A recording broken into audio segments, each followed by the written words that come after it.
terms about him. It's just about the players. What he brings to the table, he's one of the most experienced players in the scene. And he knows them all personally as well. He's got that emotional link to the players. Yeah, you need to have a coach who you admire and who you trust, someone who is proven in the scene. Yeah. Absolutely. Garena playing for Na'Vi. Dendy's tagged up. Good stuff. Well, Team Empire. Good old times. Yeah. High level room 1. You could only enter PGG's lobbies. with gold membership. Or what was the gap? Level 25. You had to be level 25 to enter. Plus that, yeah. Plus that, yeah.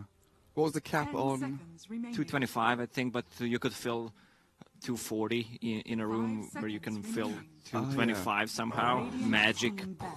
Oh yeah, because it was like 240, and then if you were premium or platinum, you could enter even if the room limit was full. Yeah, I think so. Yeah. So begging people to leave the room so you can actually enter. My friend wants to enter. All the AFKers. Yeah, please, whoever has a golden membership, leave so my friend can enter. Oh dear, those were the days.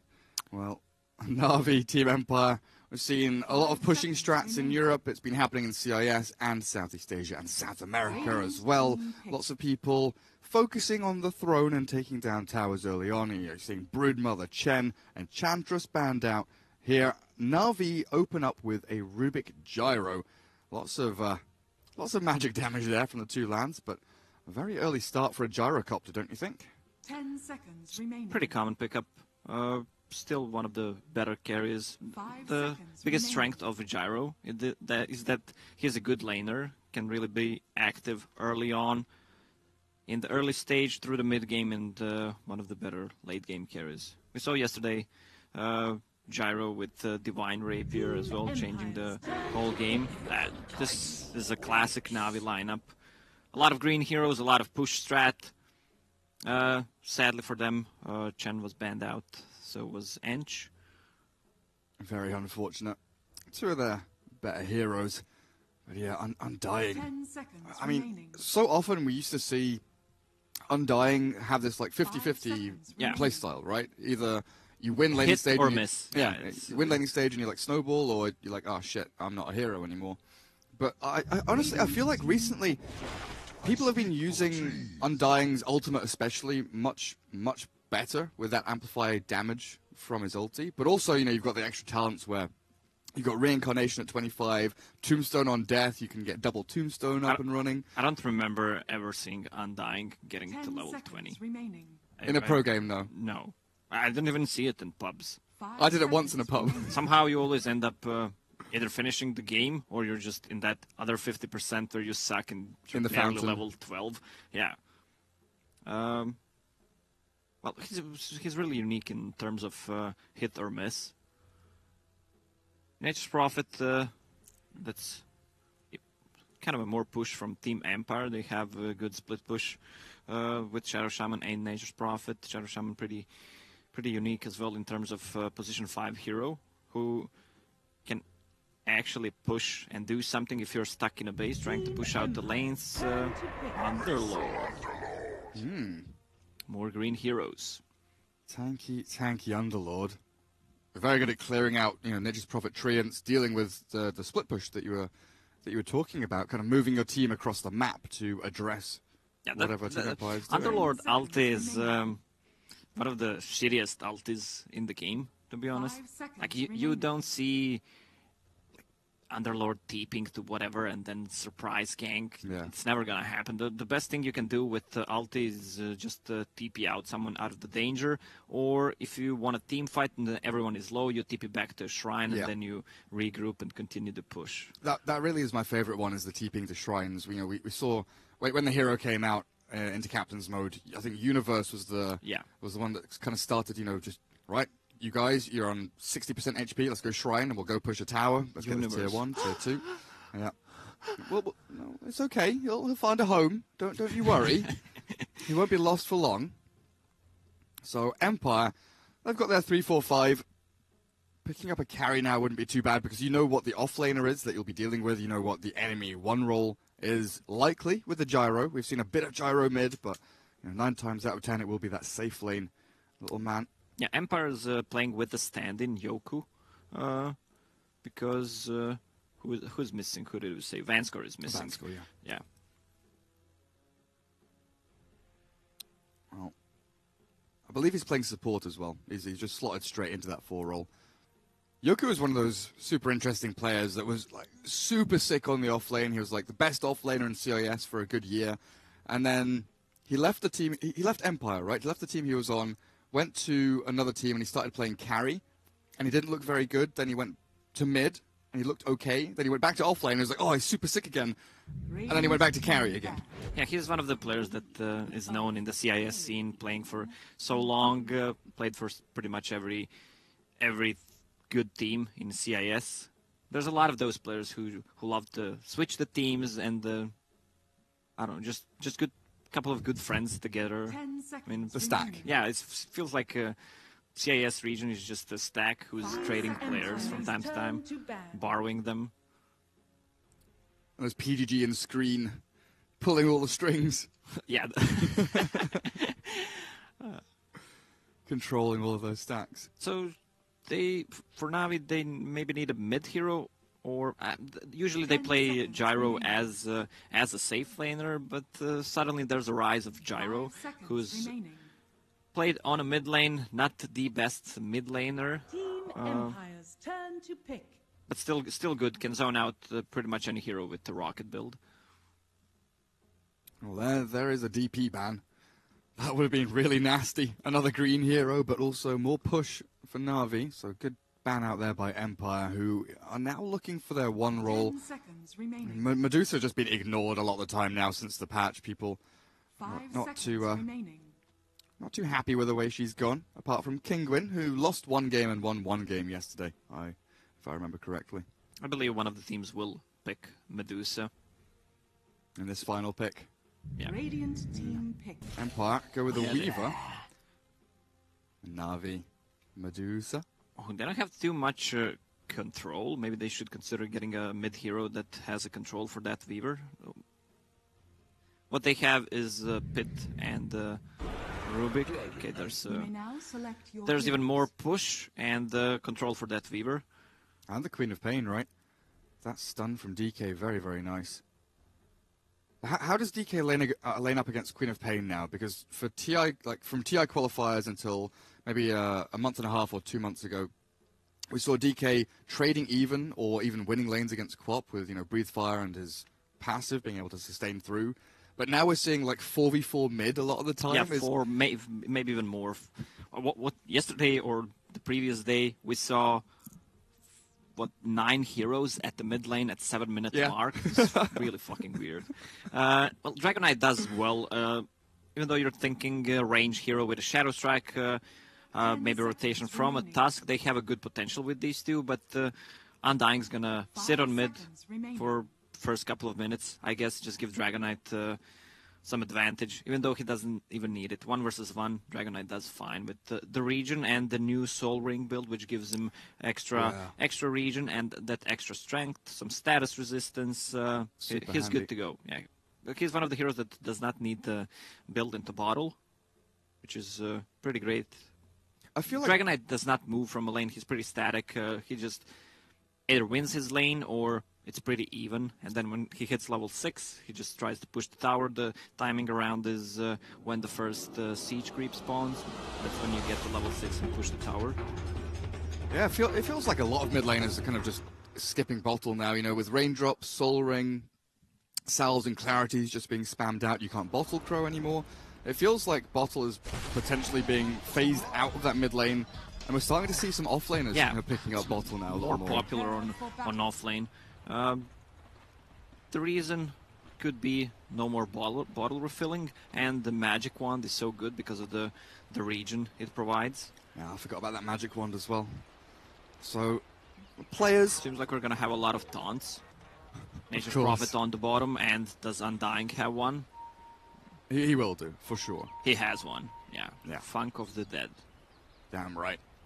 So, who do we have here? Names, Seneko. Lovely, he's got his name on that Rubik. We'll have Dendi tagged up as Garena.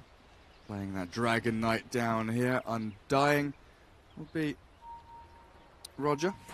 Till I collapse. What's this Prophet doing? He's got his 2 sets of treants scouting at Crystallizer's Gyro. Hello. Hello, Gyro. You want to come to the rune, do you? Okay. General's Underlord also lurking around. What's happening? He's taunting. There we go. There's the big taunt. There's the big taunt. Ghostic toying around with Crystallize just a little bit. Sitting behind him is Miposhka Tusk, I believe. The contest of the rune up at top, though, we'll take a look as Na'Vi move forward. Nice little Shikuchi away from the Weaver will secure the rune behind them. So, nothing really lost there as Empire come out with 3 bounty runes to their name. The one down here just not taken at all because of this aggressive play from Nature's Prophet and Tusk. So what is Underlord doing? Okay, they're swapping the lanes. Gyro going to the top lane. So it's Silent Weaver against this Undying, and yeah, Gyro and Rubik moving up to top. Crystallize on half HP already. Just a little bit of harass coming through from that dire side. When you're playing against Undying, all you need to care about is not being at the same spot for the double DK, like right now. Ooh, he's in trouble. There's a deny mid. DK's denied. There's the TP from Undying. He'll survive mid lane. Well, Seneko takes down Dendi as that Shadow Strike with the help of Tusk Shards must have been enough to bring him low. Undying will survive up at the top as he TP's away. So yeah, this is the 2v2 mid we've come to know and love. Underlord will 1v1 the Prophet. Is this Underlord favoured somewhat, or do you think the Prophet, once he gets some levels, is going to be fine? Well, Prophet will farm, of course, the Treant with the magic resistance. They don't really care about the Firestorm. Dendi's in trouble again. Eats up a tree with that Tango, the blink away from the Queen of Pain, but Dendi dropping incredibly low with this level 1 Shadow Strike, just doing so much because he's still level 1 on the DK, no Dragon Blood just yet. He'll salve up again. Yeah, I expected Undying to be mid from the start. My game just crashed. Right back. I expected him to be mid, so he can help out, especially against those dual lanes, but Gyro was on the bottom, being kind of bullied, so he had Undying was top. So they just follow Gyro to kind of give him a safer lane, but it's still not working out too well. They do get a kill mid, though. Queen of Pain dying there. The Undying switches up. A little laning progress that Na'Vi have been setting for themselves as DK. Dendi does get a nice little kill. Not first blood, though. We saw that happen up at top as Seneko did get caught. The Shadow Shaman with the shackles, able to lock him in place for just long enough before he could TP. I'm back, Gary. Oh, I'm yes, in the game. I can see albino polar bear. Yeah, one of my favorite animals. How can you tell? It's brown. Oh, okay.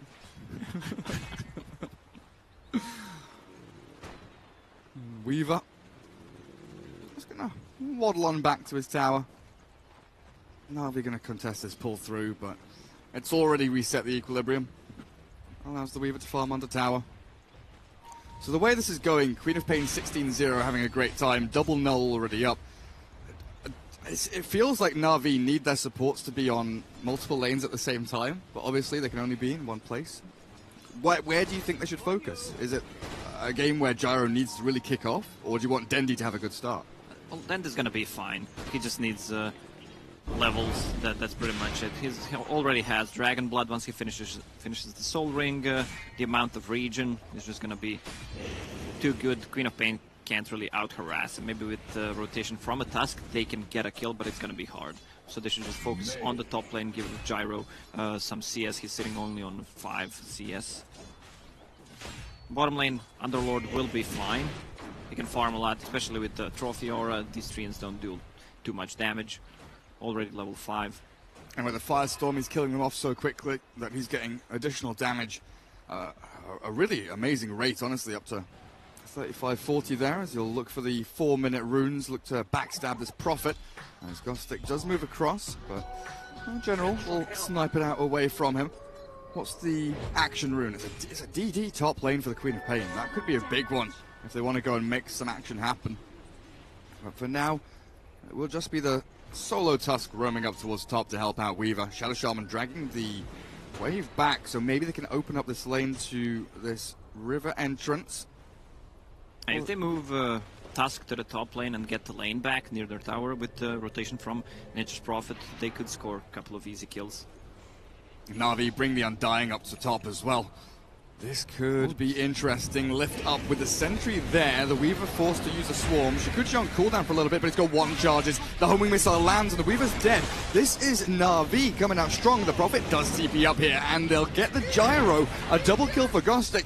They lost their Weaver, but the returns they're getting are pretty damn nice here. Finally, just the Undying with 3 ins. Gets another, killed his own teammate, and Undying looking to get another one, but no, a triple kill for Prophet. Comes out on top. All said and done, 3 for 1.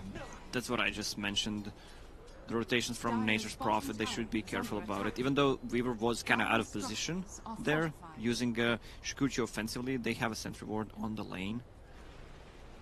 And that was just placed. The Dire had one, and then Rubik ran up and placed a new one, and Weaver thought, I'm safe here, but gets caught out. So that was the Nature's Prophet with phase boots already. He got like 500 gold from the fight. Now he's got Magic Wand, Blightstone. Blightstone was there for the TP in aggressively, but it just feels like the Prophet able to TP into like any of these other lanes, right? Top lane is an action lane, mid lane is potentially a kill lane with the Queen of Pain if she has enough mana for her spells.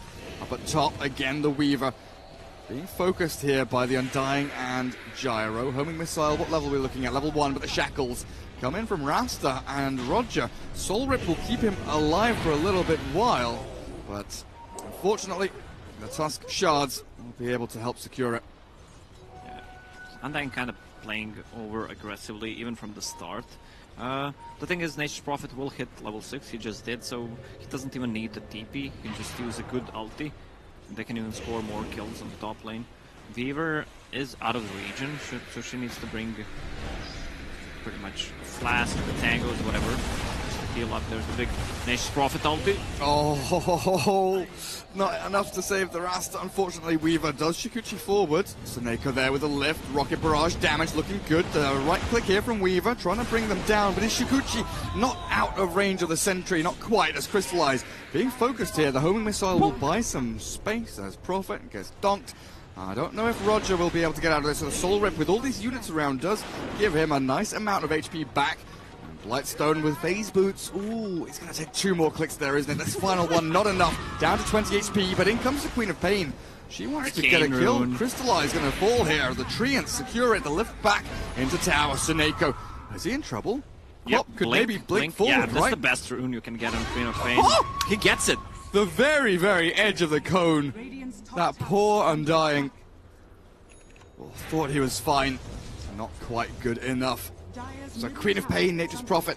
These heroes are rotating so nicely. Empire just seem to have a firm grasp on this game as back into mid lane they go. Look at this. Immediately onto Dendi from that top lane engagement. They'll bring down the DK slowly but surely. He's tanky. Maybe he won't die here, but it looks like it's inevitable with one more punch. It will be the Quop to secure it as Undying sprouted. Gostic found another catch. Shackles are there, but the lift will cancel. Suneko saving his buddy as the Undying waddles back into the trees and hides away. What a game so far. 15 kills, 8 minutes in. CIS Dota, classic. Classic, yeah. Now we should just cool it off a little bit. Maybe swap the lanes. Or once Underlord gets his item, he's going for... Ooh. Shadow Shaman might be in trouble. Yeah, he is. He's actually pretty dead. As General. Absolutely right. Firestorm clears him up. General's aiming for what looks like a Helm of the Dominator. Yeah, Helm of the Dominator recently got changed. You get more the attack speed aura and you get less on your hero, which is better for your team. Plus you get one more extra creep, whatever you get. Imagine if you get a satyr, how do you pronounce it? Both. One's American, one's English, so you can go either way.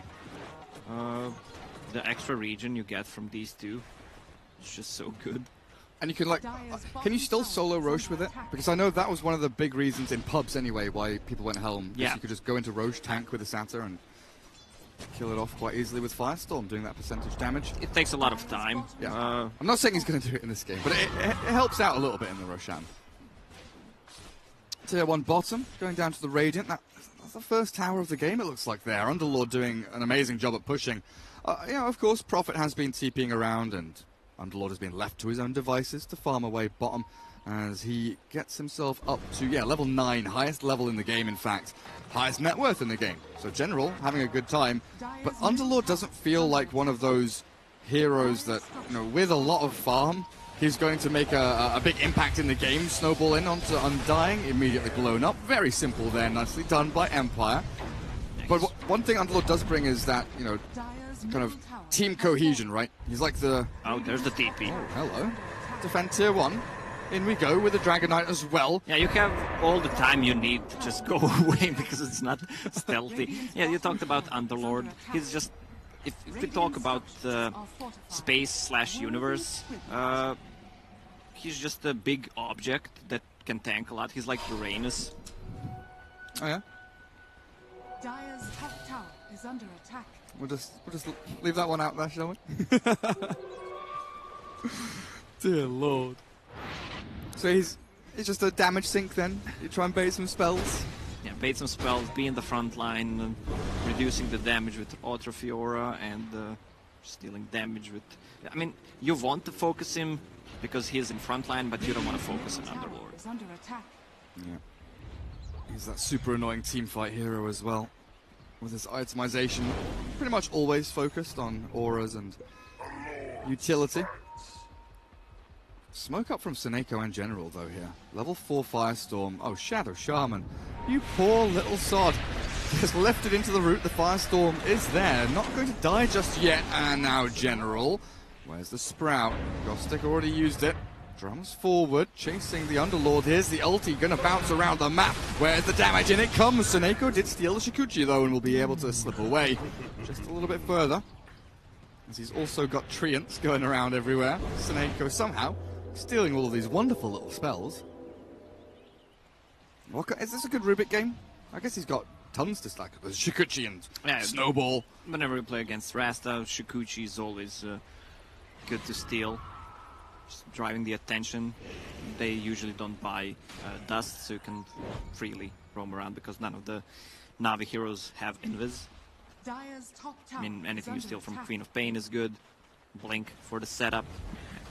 From Tusk as well. Fury are not the best one you can steal. Unless you get like Treants when you're pushing. That'd be pretty nice. Shikuchi on, Shikuchi, Weaver and Rubik mid. As Empire do bring down a tier 1 at long last, but look at who they found. Rogers TP'd into Shrine all alone. He drops the Tombstone. Here comes Seneko's little old Rubik, finds the Shadow Shaman in the back end, and Gyro will clear it up. Now Tusk, he's the one in trouble. Undying has survived through all of this. Somehow he's got himself away, and Nature's Prophet dodges out from the cooldown. Homing missile will still land, and they've got the lift to drag him back if they need, but it'll be a rocket barrage that takes that 6-kill streak out of the hands of that Furion. Yeah, Rubik with a Shikuchi, he did not have the mana there, but now he has mana boots. He can deal so much damage and set up kills really easily with the extra movement speed into the lift. Even the Rubik, look at the items from Navi. Rubik with a Quelling Blade, you have Gyro with a Quelling Blade. Everyone has a Quelling Blade. 5 heroes with a Quelling Blade against Nature's Prophet. Is it actually 5 heroes? Yeah. Oh god, yeah. I mean, even if you buy it on a Rubik and you don't die once just because of it, it's already paid off. True. Oh, bottom lane, what's happening? I've got the root there, the Sonic Wave up to 3! That's a lot of damage from the Queen of Pain. They'll bring them all down to their knees, losing their Weaver in the meantime, unfortunately. But Empire, Queen of Pain with a double kill there. Absolutely beautiful. They were kind of overextending there. No Dragon Knight, no Gyro. Both of them still need a little bit more time. At least Gyro needs Mask of Madness. Do they have any stacks? 1 stack to the left, 1 stack to the right. That's pretty much it. Here I am stuck in the middle with you. Yeah, if you're Kingwin, let's say they always stack for their Medusa or Gyro. They have 10 stacks at the 10-minute mark. The efficiency. Polish efficiency. They've been watching some old Eternal Envy replays. Yeah, they polished the stacking. They definitely have. Shadow Shaman going to try and find a way into this mid lane. Don't know who he's looking for though. Rooted up now and probably going to be chased down. No, Na'Vi are smoked behind the Underlord. Maybe a little bit scared about walking up this high ground. They're not scared of anything. Walking straight forward now. Oh, hello, Seneko with that sentry placement. Nice time lapse back, but the homing missile will still fly. Shukuchi stolen yet again by the Rubik, and Na'Vi feels like they're hitting their stride at this point. A little bit of a poor laning stage, but now leading into a lot of team fight prowess as they're TPing down to bottom lane. Wait, they didn't bring the gyro. Crystallize is going to push top lane. Oh, seems like they forgot about the gyro. Oh yeah, I mean he does have a TP scroll, but they've lost their tier 2 already, and DK with gyro not able to really capitalize on it and push tier 2 top. They don't have the best anti-push lineup on the side of Na'Vi. I mean, you have Underlord who can be at one lane with Firestorm and maybe TP to somewhere else with on a unit to help out the team. I don't see anyone else getting BOTs anytime soon. Yeah, it definitely feels like... Who are they ulting? Oh, they're ulting the Undying. Bottom lane. He's going to drop here. Nice blocks with the Treants. That will push this Prophet even closer to Orchid as Queen of Pain nearly has linked as well. Mid lane Snowball in, no punch though. Because of that root from this Pit of Malice, and Crystallize can't get in on top of the Tusk fast enough. But yeah, these items coming up for Empire, they're going to be big ones. Yeah, Empire's vision game is super strong. Treants, Sigil, Swarm from the Weaver as well, Shadow Shaman Wards.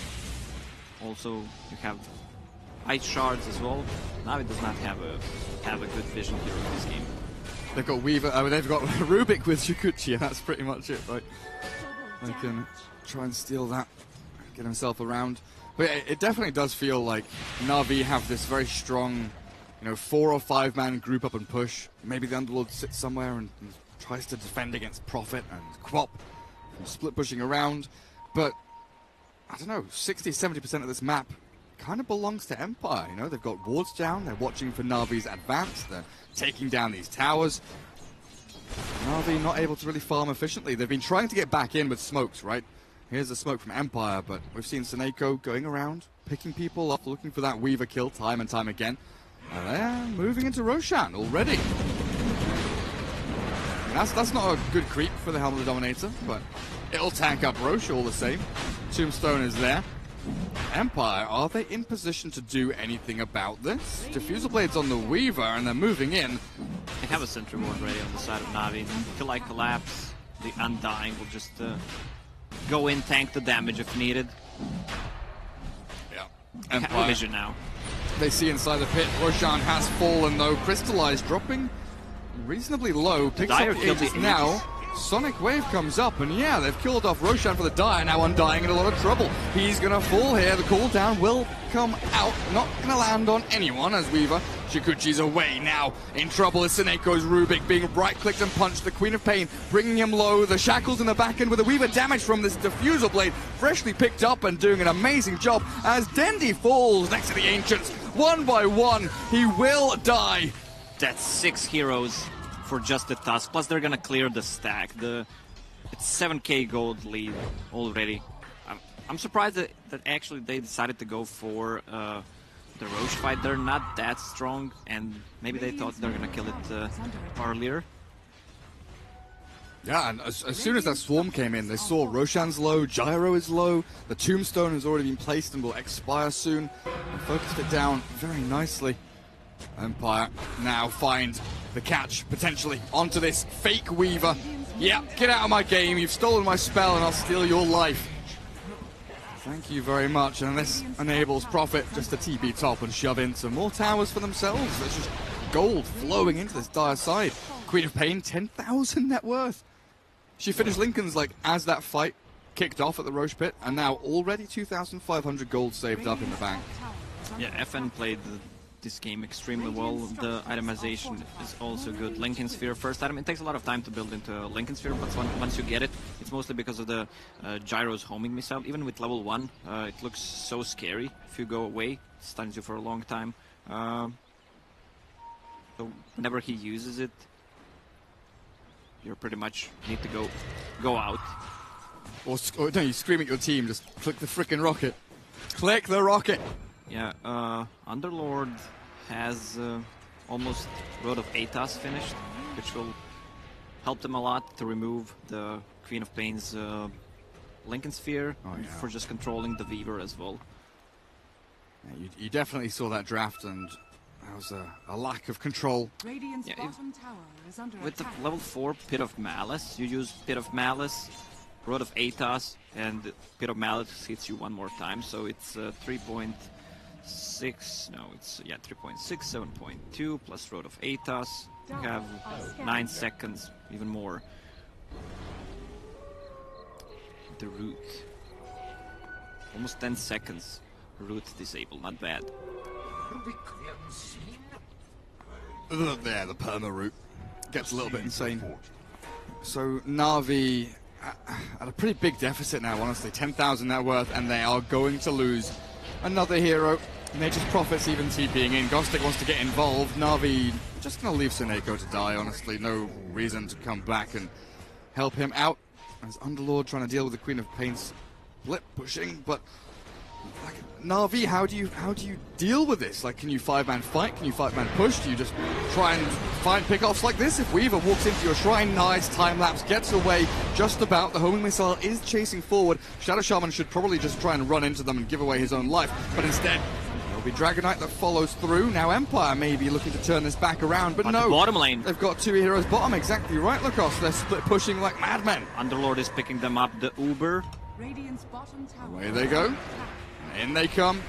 Blink forward. Lincoln's. Oh, FNU, God! Puts the Lincolns on Prophet, but he does still get his TP cancelled. Still falls. But that was ever so close to the Queen of Pain saving the Prophet's life with that split-second Lincoln's application. Empire's really not in a rush for anything. They have really good late game and good split push. Oh, Weaver. Yeah, Dendy somehow gets all the way back up towards top lane. Must the TP to Shrine. And with the Armlet Blink, able to get on top of that Weaver, who needs a defensive item ASAP. Yeah, he's getting close to BKB. Smart choice. I mean, Lincoln Sphere wouldn't help that much. He might go for Lincoln Sphere after. But the BKB against all these roots, a lot of magical damage. Queen of Pain just finished Shiva's Guard, which will give them even more vision in fights. Super good against the flat cannon as well. And that DK. What's the Tusk up to? Blink, earn, ready. Crystallize with Yasha Mom, only 1200 HP. He's going to get jumped on here, it feels like, by the 2 supports. I mean, they've got... they don't have Serpent Wards for 20 seconds, so maybe not a kill attempt. And they don't see anything behind him. There's no vision behind the Gyro. There could be lots of bad men sitting behind, waiting for any kind of strike. But again, this map, just every lane moving towards this green side. They're being corralled back like sheep, herded into this little cage on the Radiant side of the map. Needs some way to break free. DK and Gyro both spotted by a Treant. Like you were mentioning, these Treants giving such an amazing amount of vision here. Yeah, the side of Navi's map where they can farm is getting closer and closer, smaller. And Queen of Pain gets a solo kill on Rubik deep behind enemy lines. Homing missile, Lincoln's is up, so just a quick blink TP away will secure safety for her. As mid lane, Tusk is caught. Rod of Atos and Pit. There's the chain route. Getting the Tusk trapped inside. Flat cannon. Not quite enough just yet, but they do have this homing missile following through. Snowball ready, but General, gives it to Crystallize. What a lovely lad. Crystallize needs to get back into the game. 10k net worth, has BKB ready in 200 gold. You say get back, but it doesn't feel like he's been in this game at all. It's been all about this Underlord DK Undying. I mean, he's involved in many of the kills. 12 out of 15. He's died 3 times. Yeah, but they stole his stack. That's one of the reasons, and didn't have the early stacks as well, which you usually have when you have a gyro in your team. And he was put into that kind of awkward laning setup. That dual lane top. As General now with the Alpha Wolf. Finds the Shadow Shaman. Ooh. Hello. I wonder if he saw him there. I should have switched the fog to see. I don't think he did, to be honest, because now General just farming this wave doesn't realize that the bad men are coming. Snowball in with the Hex. There's got the chain disable here. Save the wolf. There's no one to come and help him. The wolf is going to die. He does not have a buyback. If they want to commit to tier 3s, maybe split it a little bit on the mid and on the bottom lane. They could easily do it. Mid lane, oh, DK, Dendy blinks away, still hit by the Orchid, and the shards are there, so Garena getting right click down, out of mana completely. The damage output now being reduced a little bit, but still, it's going to be crystallized. It has to make up the difference. Comes in with a big cooldown and flat cannon. He will kill off one. It's the Shadow Shaman in the very back, but look at these low HP heroes. 3, in fact, additional kills that could potentially have come out if only they had an extra touch of damage. As that sentry barely missing out on the Observer Ward, unfortunately for Na'Vi. Yeah, it feels like Na'Vi was not 5 at all, not even once this game, and that's what the whole lineup is based on.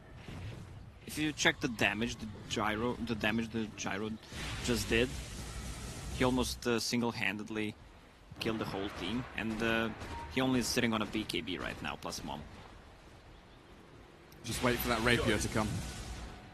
So he's finished off the S&Y now, so tanking up a little bit more. Calm down, Gary. It's too early for the Rapier.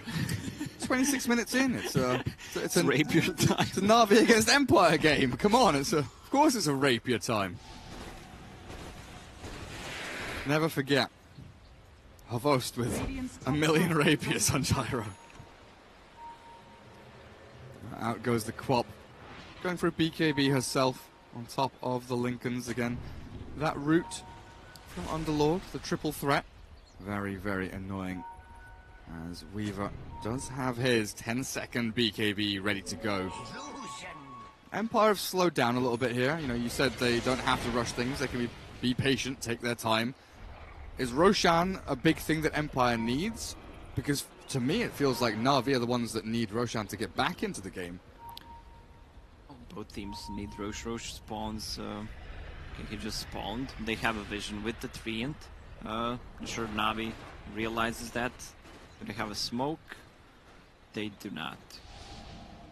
They still need a BKB on a Dragon Knight. Oh, the call down is going to come in here onto Empire, but Na'Vi not ready. Dragon Knight blinks away. Gyro being chased. Homing missile will catch onto the Tusk. Oh, look at him. He tried.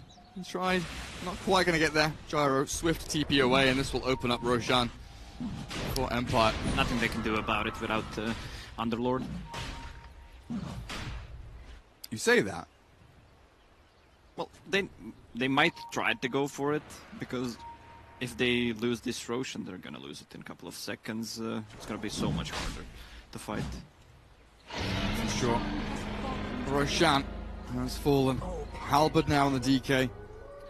Yeah, look at this Undying. This is one of the missed, the other 50% we were talking about. The flip side of the coin. Yeah. Yeah, no arcanes. Well, depends if you're a two-face, then the flip side is always the good side. Yeah. Is Undying two-face? Is Egyptian mummy. Can we zoom in on him? Knows how to dance. He sure does. He's not a pretty fella. I'll say that for sure.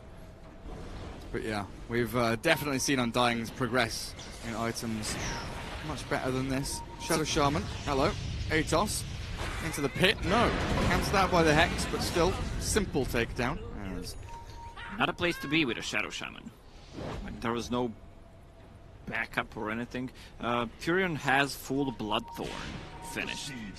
So once the BKBs are down, or just if they want to go on a DK who does not have a BKB yet, he goes down so quickly, especially if Fever focuses him with the Gemini attack. I love this. Light of Heaven and his shrines. Name a more iconic duo. I want to know where he was pinging, though. There must have been something interesting happening. Oh, I'm dying. Trying to back up his teammates up at top. Weaver lifted. There's the blink in with the DK taking down the Aegis. Underlord's also arriving. Brings in the full force of Na'Vi to try and bring down Weaver, but he BKBs and Shikuchi's away. The Queen of Pain blinking in aggressively. Two-man Sonic Wave across them, but Crystallize forced to BKB relatively early. Now trying to get that lifesteal back from the Mask of Manus, but DK blinks across. Now aiming for the Nature's Prophet. They've got Dragon Tail to stun, and Crystallize comes out of this looking pretty damn sick. Taking Aegis, a couple of BKB charges, and Sonic Wave for no real gain for Empire. Yeah, this is a good fight for Na'Vi. Once again, Weaver getting caught. If he gets the Lincoln Sphere up, he could play that more aggressive style that he has been playing.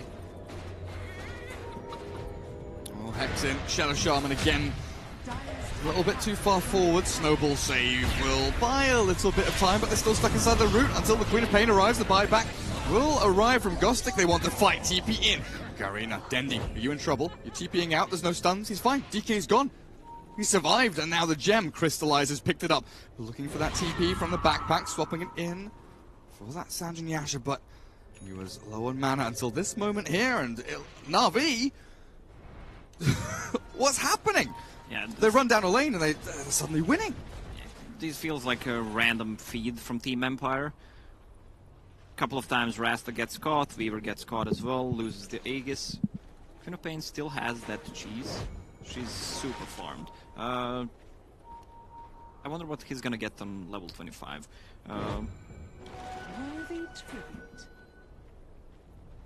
Another Lincoln Sphere charge, or Scream of Pain, 1 second fear, which is good for resetting the fights. Especially with that cooldown. 7 seconds on that. So it's 5.5 seconds downtime.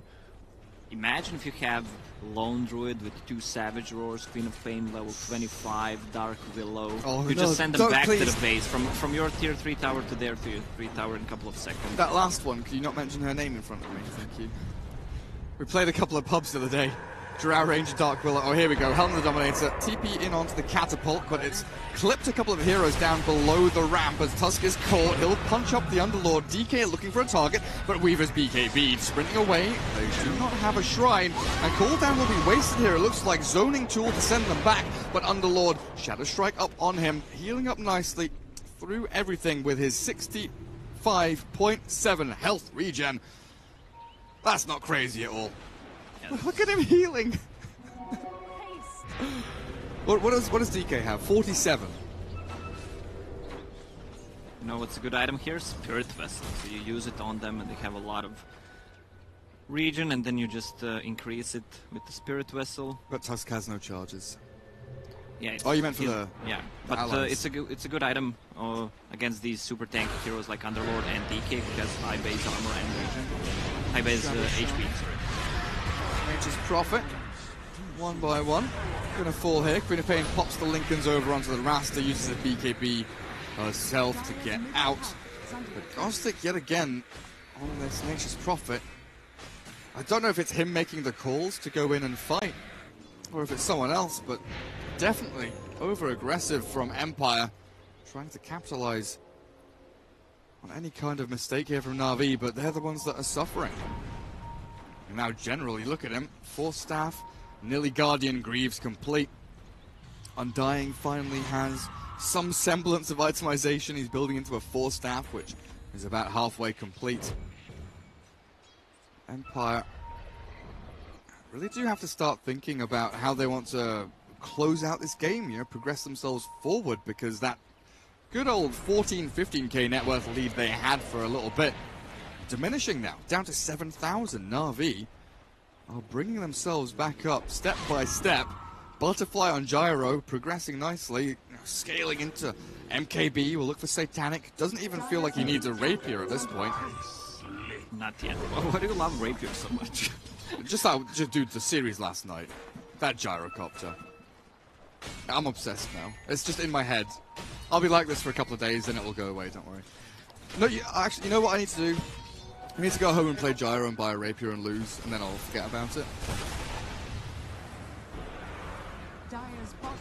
It's one of those things, you know, you break up with your girlfriend, you go masturbate, and then it's like, cool, I'm over it. It's fine. It takes a lot of masturbation, Gary, to get over the girlfriend. To get over a Rapier. Well, I mean, here comes Na'Vi, look at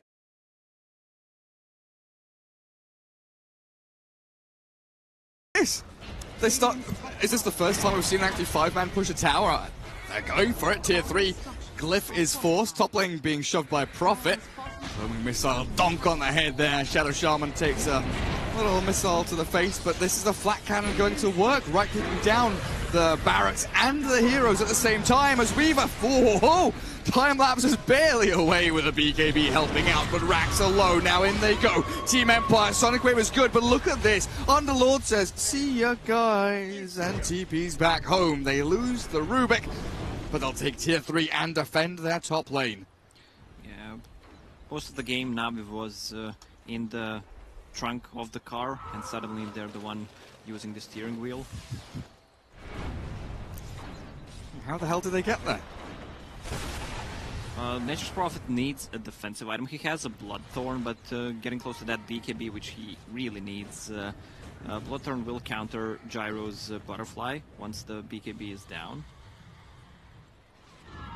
One way to counter what they just did with the Underlord is trying to double force or just force staff the Underlord away from his team. That's kind of a high-level play. We are electric, but it can work. Yeah. They have one force staff on a Tusk. Do they have anything else? 1, 2, no. No, I don't believe so. We'll just try to force someone out. They need Ags on Tusk, right? Kick people, yeah. Just go in and kick the Underlord away. That's the hard counter. We've just hard countered Underlord, guys. Ags Tusk. So yeah, like I said, BKB Prophet's coming soon. Ghost Stick. Oh, this Prophet was like winning the game, and now feeling a little bit left behind. Well, that's the thing about the Prophet. It always feels like you need one more item, more than other heroes. Most people usually don't buy the defensive items. He has a Shadow Blade, but at this point it's not enough. Having a Pike or a BKB is must. This is the third Roche. Oh, sure. So Refresher Shard for if Na'Vi gets it. Oh, Empire caught by the pits. Queen of Pain just goes straight in with a Blink BKB. Cooldown will land, but Weaver has to time-lapse that damage from Crystallize and Dendi. Too much to withstand. They're going to have to smoke and run away. Roshan here is Na'Vi's. Empire, they're just losing momentum. They can't get inside. And that will be Roche falling. Crystallize takes the Aegis up. Weaver getting away with the Glimmer Cape. Still hit by the Rod of Atos. Empire retreats as quickly as they possibly can. So we've got Aegis Cheese, Gyro, Refresher Shard here on the Undying for potentially double Tombstone. And just dies and triple Tombstone. He's gonna give it to someone else. It's pointless to have it on Undying, I guess. Like DK double ulti maybe? Yeah, he just gave it to Gyro. I mean, double BKB plus double Flak Canyon and double cooldown seems so good. Plus there's an Arcane Rune near the top. The problem for Empire right now is the Underlord.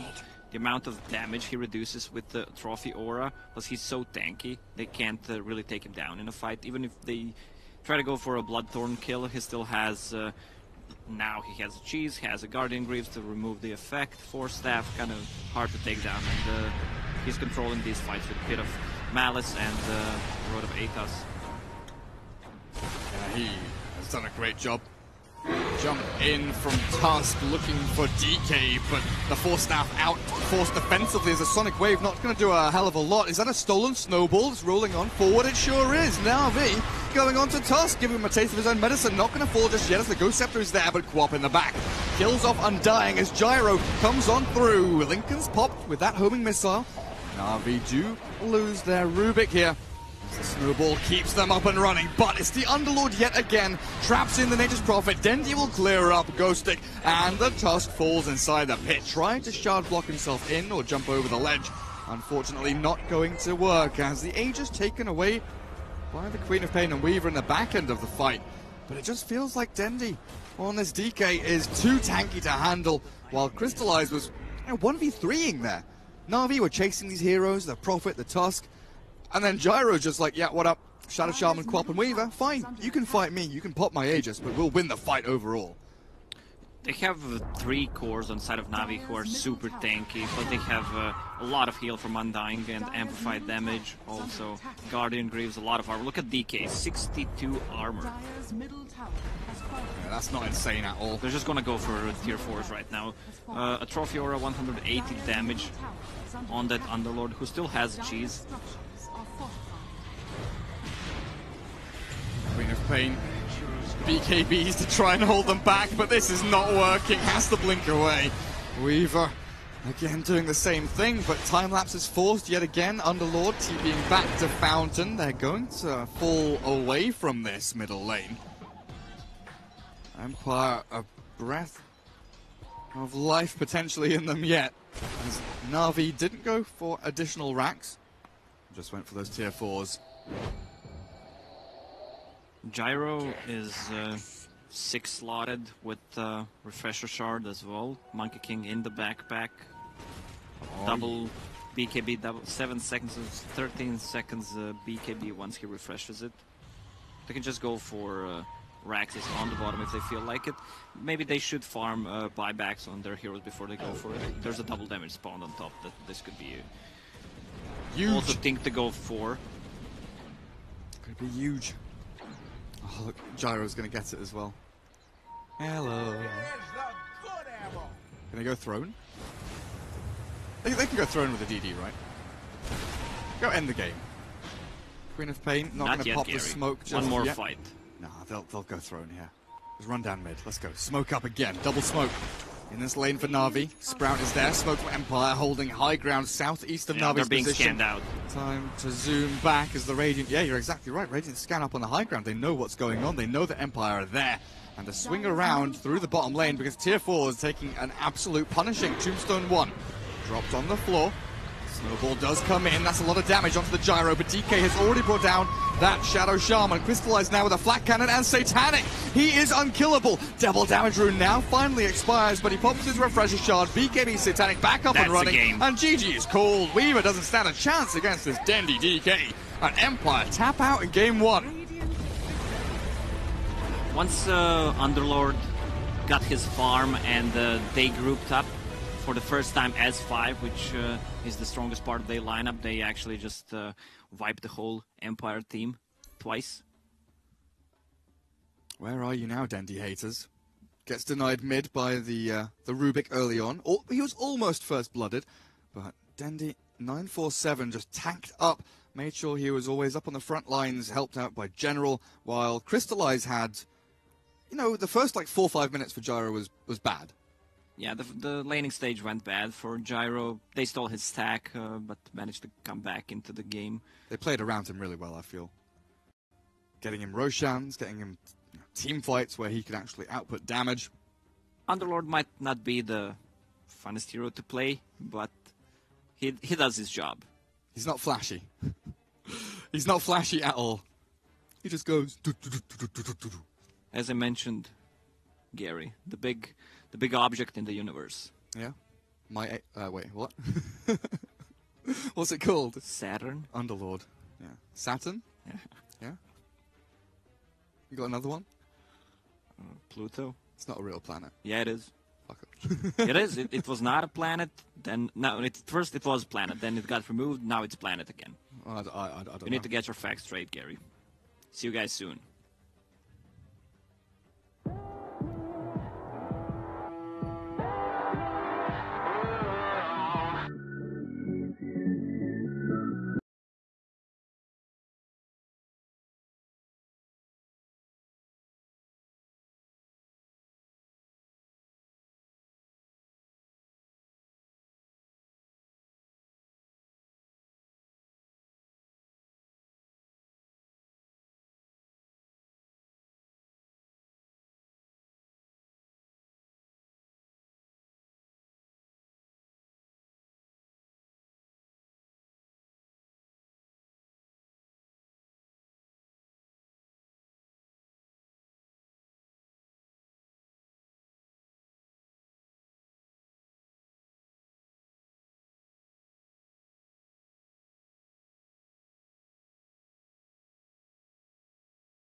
try your love off a test. No, no, no, no, no.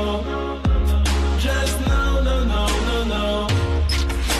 And every time I see him with you, my heart sounds like Shia LaBeouf too. No, no, no, no, no. No, no. No, no, no, no.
Truth will break your chains, we have the key. Open your eyes and see. We are the ones who know the answers, and they ain't never gonna hold us back. The sea is rising like we dancers.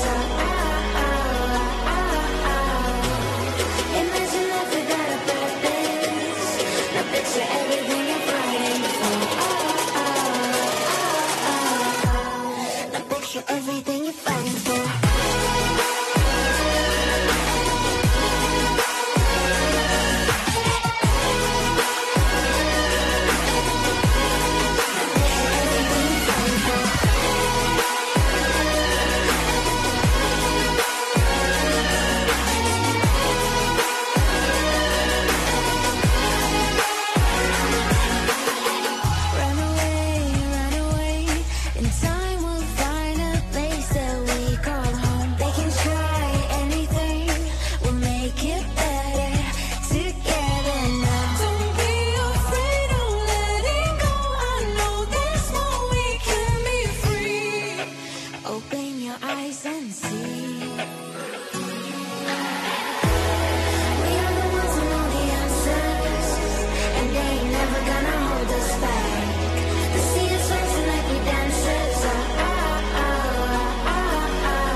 Everything you're fighting for.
Couple of Roshans, and Empire lost track of where they were meant to be heading. They had their momentum, but they blew the lead. Shadow Shaman got caught a couple of times. Weaver as well, losing that precious Aegis. It gave Navi enough time to farm the items they needed. BKB on Dragon Knight, Underlord with all of his tanky items, Gyro with the Butterfly. They had nothing to counter it with besides the Bloodthorn, but it was already gone with the Refresher Shard, double BKB, 13 seconds, just too much to handle. A much different draft, though, this time around, right? Night Stalker comes in, Wyvern is back. Clockwork picked up by Empire immediately. Could be that 4 role, roaming around with the Wyvern. You know, we're seeing a lot of the supports being picked up in the first phase again in these drafts as the patch kind of tapers out. But Queen of Pain banned out by Empire. Now if you get rid of the Shadow Fiend, that clock SF, you always have that in the back of your head with those free souls. Yeah, plus FN plays Shadow Fiend really well. Night Stalker and Shadow Shaman, that's a really good opening, good laning stage. Night Stalker kind of counters Clockwork because he can fly over the cogs. Shadow Shaman can't do anything if he gets hooked.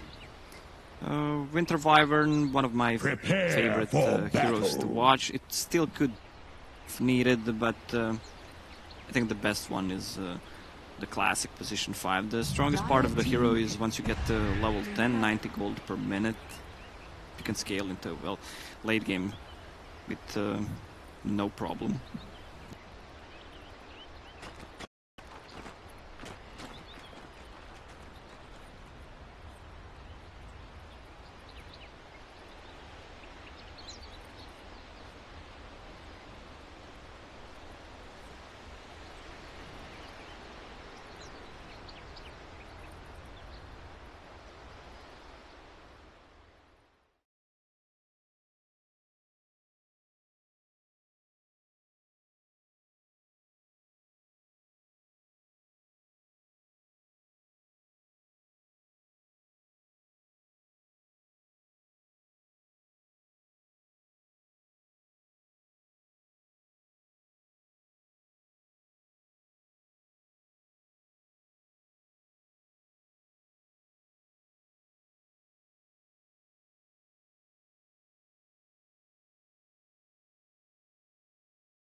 Picked up by Navi, Shadow Shaman and the Night Stalker.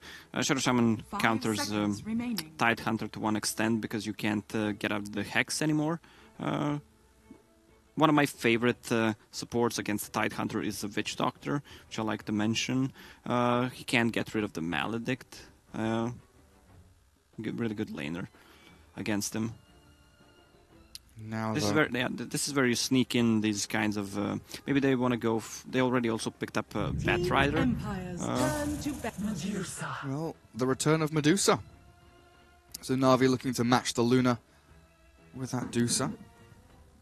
Pretty good up against the Tide as well, being able to kind of reset the fight during the Ravage potentially with a good Stone Gaze. Empire definitely ramping up for this huge, team fight, wombo combo, 3 huge ultimates. For the Radiant side between Ravage, Eclipse, and Winter's Curse.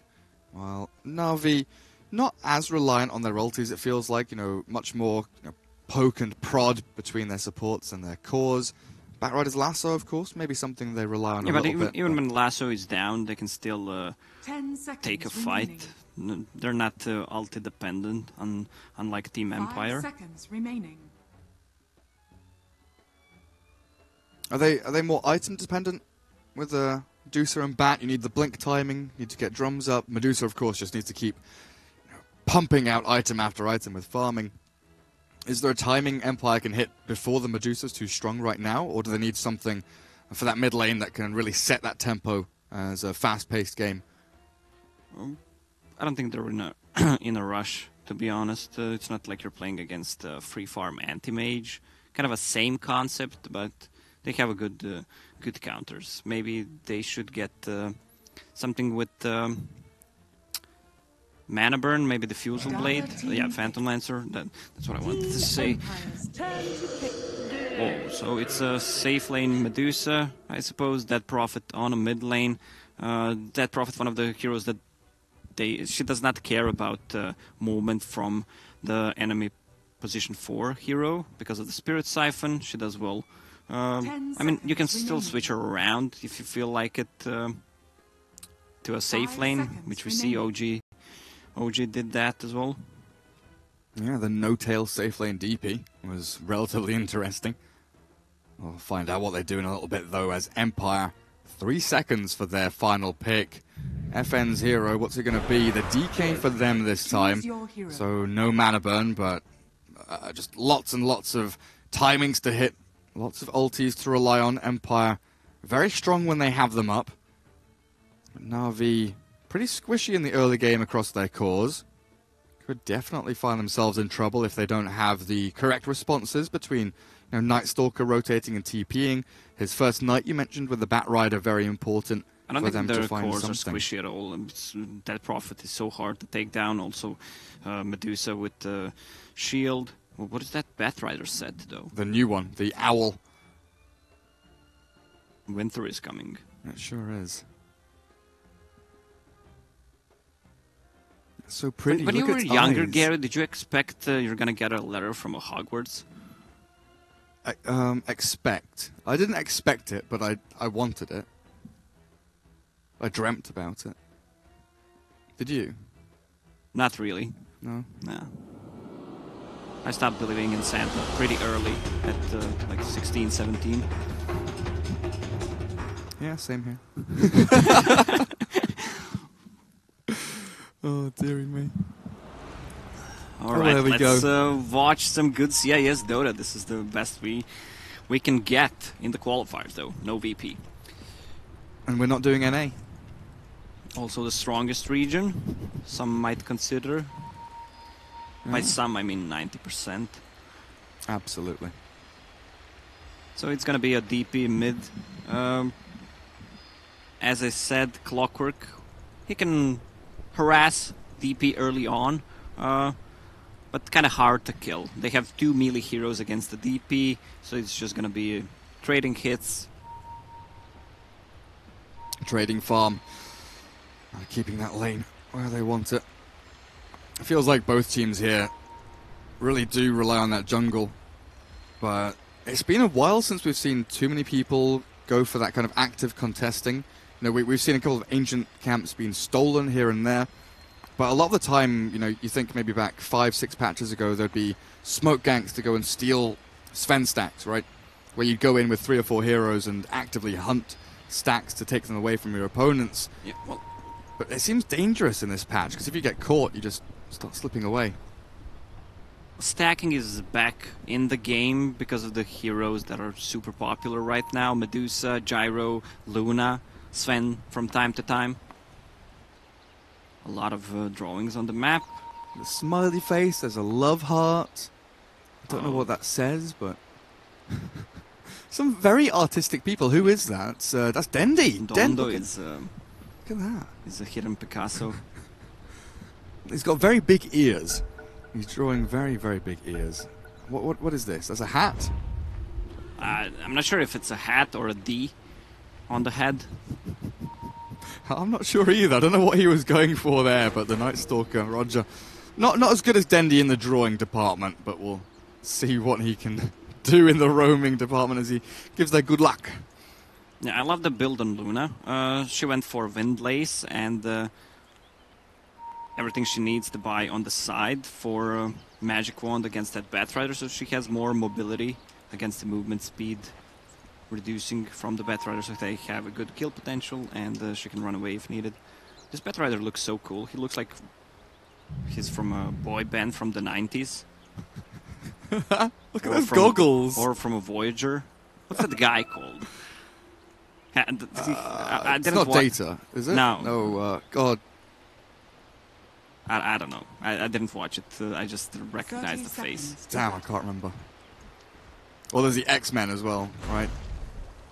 I can't freaking remember his name as well. My memory's gone awful. You're going to have to Google it or something later. So, Bat starts off, sticking A-bomb, run at the Luna. Just secure up some of these bounty runes as Luna and Wyvern unable to contest, really, just lurking around this shrine area. As Night Stalker is also across to the west, but it looks like it's going to be the 2-for-2. I like how the DK is called 12 and the Bat Rider is tagged up as 11. What's with the numbers here? It's random stuff happening. Young 11 or 11 from Stranger Things. Oh, yeah. But then the 12 is just, who knows? Well, it's December, 12th month. That's good reasoning. Oh, Night Stalker. Night Stalker, you're dead, man. God, he's in so much trouble. He tries the jukes, but this battery assault's too much. Even with the brown boots up, he's going to get taken down. He went for this sneaky play where he hid in the trees, comes down to drag the wave across to help his Batrider. Till I collapse goes down. Till I collapse, I'm spilling these raps long as you fill him. Big. The day that I drop, you'll never say that I'm not killing him. Enough. No, keep going. You don't want to... I'll save that one for later. Okay. Let's focus on the game. Gary, be serious. You don't want to burn all your bars too early on. Yeah, You want to hold them for I want to later. get another job. Sure enough, sure enough. Still, this double wave is going to push into Bat. He's going to get some experience, but First Blood going the way of the Radiant, definitely helping out their efforts as mid lane. DK getting a bit of a punishing here. Soneko makes that rotation in, giving a bit of aid to Dendi as the DP already off to a great start. 6-0 on this Death Prophet. So Dragon Knight should be able to even things out. There's Breathe Fire, as his lovely little Quelling Blade right-click attacks as well. But top lane, Crystallize in a 1v1 so far against the Tidehunter. Well, why Tide is popular right now is because, of course, the Ravage, what he provides, but the other thing is supports start at mid, usually, so he gets these early levels that he needs, and they can't pressure him that much. You want to zone out Tide as early as possible, so that he does not get any levels. Now he's almost level 3 with level 2 Kraken Shell.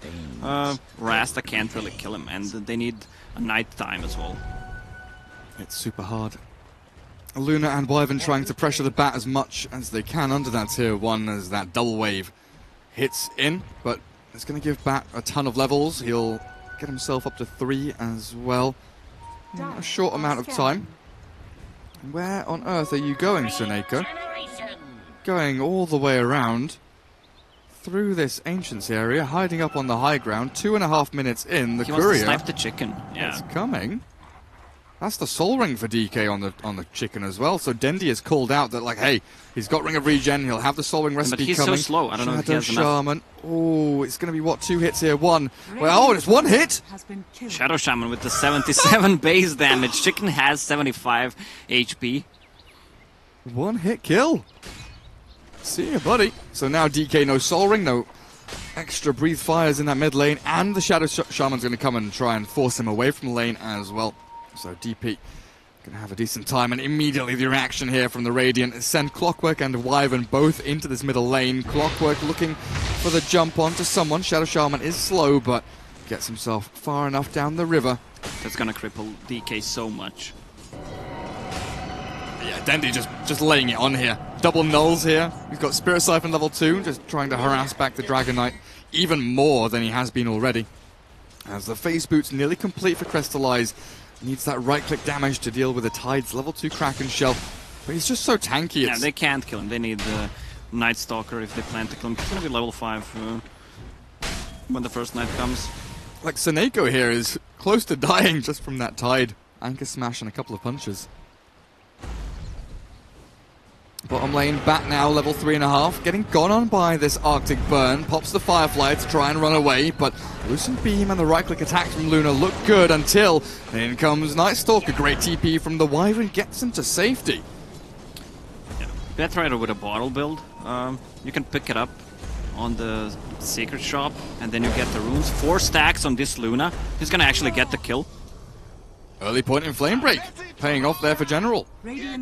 Oh, also Arcane Rune. He's gonna pick up... Oh, he's not gonna give it to him. He's gonna give him the Arcane Rune.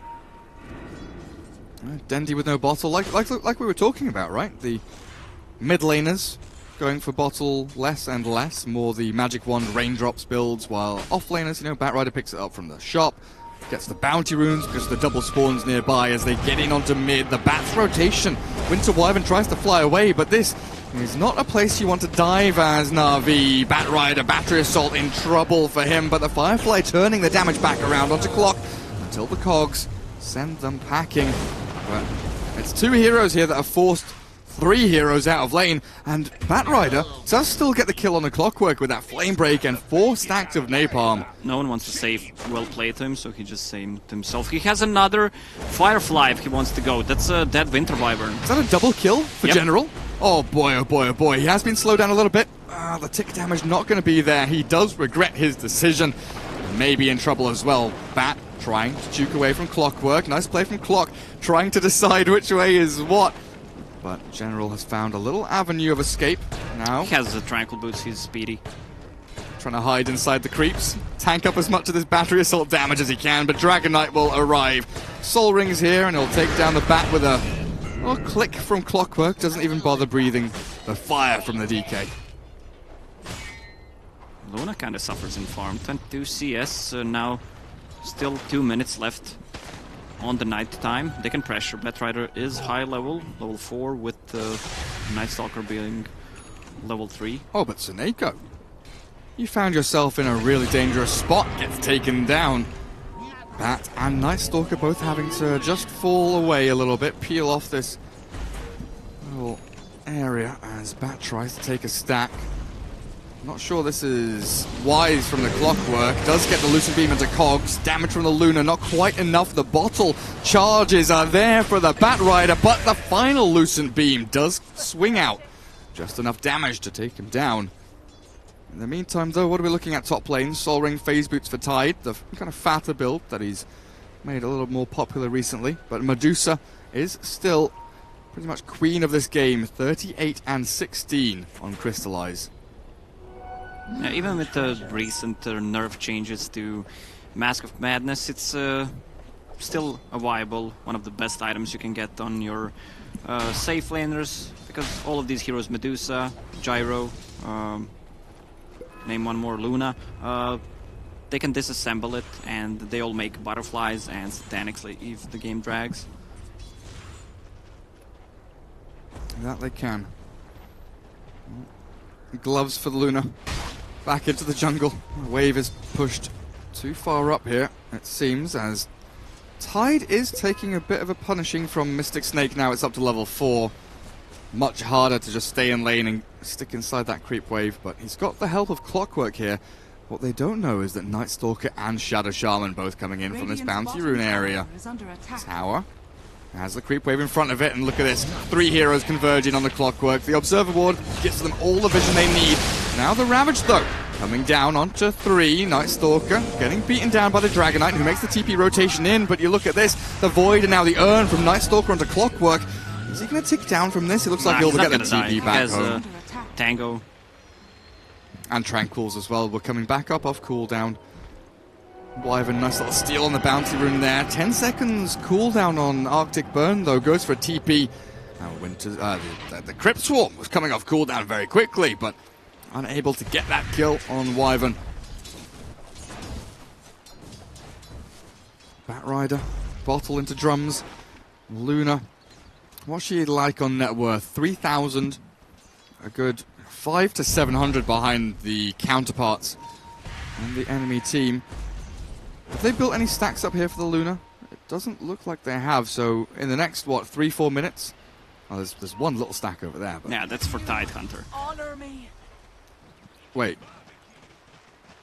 Solo killed by Batrider. No surprise. Luna does not have... I mean, she's one speedy animal, but can't get away. It's only one level of sticking up. A lot of attention driven to the to the bottom lane. Yeah, I looked there and the Luna was running away, and I thought, nah, not going to happen. Played a little aggressively, trying to get some damage onto the Bat, it seems. She also had some teammates coming in, so maybe setting up for a play onto Batrider, but General so strong, and now, yeah, taking all these stacks out. That's drums complete, and Blink Dagger's coming up pretty soon as well, straight after. This is a great game for the Batrider so far. General's having fun. General sometimes either hit or miss. Either he plays out of his mind, wins the game alone, or just non-factor. Yeah, non-factor sometimes. Yeah, definitely feels that way. He's a great carry from the offlane. Dendi having a decent game himself. DP, double null. It's a wraparound on a Batrider. He has a Firefly ready. Clockwork on the high ground. Oh, hello. In comes the Eclipse. Can he get into the fog? Not quite. So Batrider does take a tumble there as the darkness kicks in with the Eclipse. Night Stalker hasted middle with 1 urn charge, but DK very tanky. Bracer can switch to strength threads up to like 1500 HP as he goes in on the Night Stalker here. Just a bit of chip damage to force him away. Bottom lane Dendi down to half HP from the Lucent Beam and Arctic Burn. It definitely just feels like this Medusa top lane farming away 5,000 net worth is something that Empire have to come back and deal with and address, you know, go and gank the Medusa, but is it even possible? Can you do it here with Ravage now? I mean, it's only level 1 mana shield, plus he has a point in a Stone Gaze with the Clockwork hookshot. He's only level 4. 5.5 with a Tome. Ravage, I'm not sure it's gonna be enough. Well, they'll give it a good try. I mean, if they catch her in Battery Assault and Cog, she's gonna die. Okay. But they're gonna need to pop the Ravage first. They've got level 2 Gush as well to try and start things off, but Clock and Wyvern both very close to 6. Here at 11 minutes in, they scan the Dire into that jungle area, looking for the Luna, the DK, whoever's hiding back there. Medusa, Crystallize, walking high. Oh, she's going to walk straight into the Cogs. Here's the Clockwork with a Battery Assault and Cogs. Crystallize has 16 1 charges, pops the Stone Gaze, 1 to go as well if she needs it.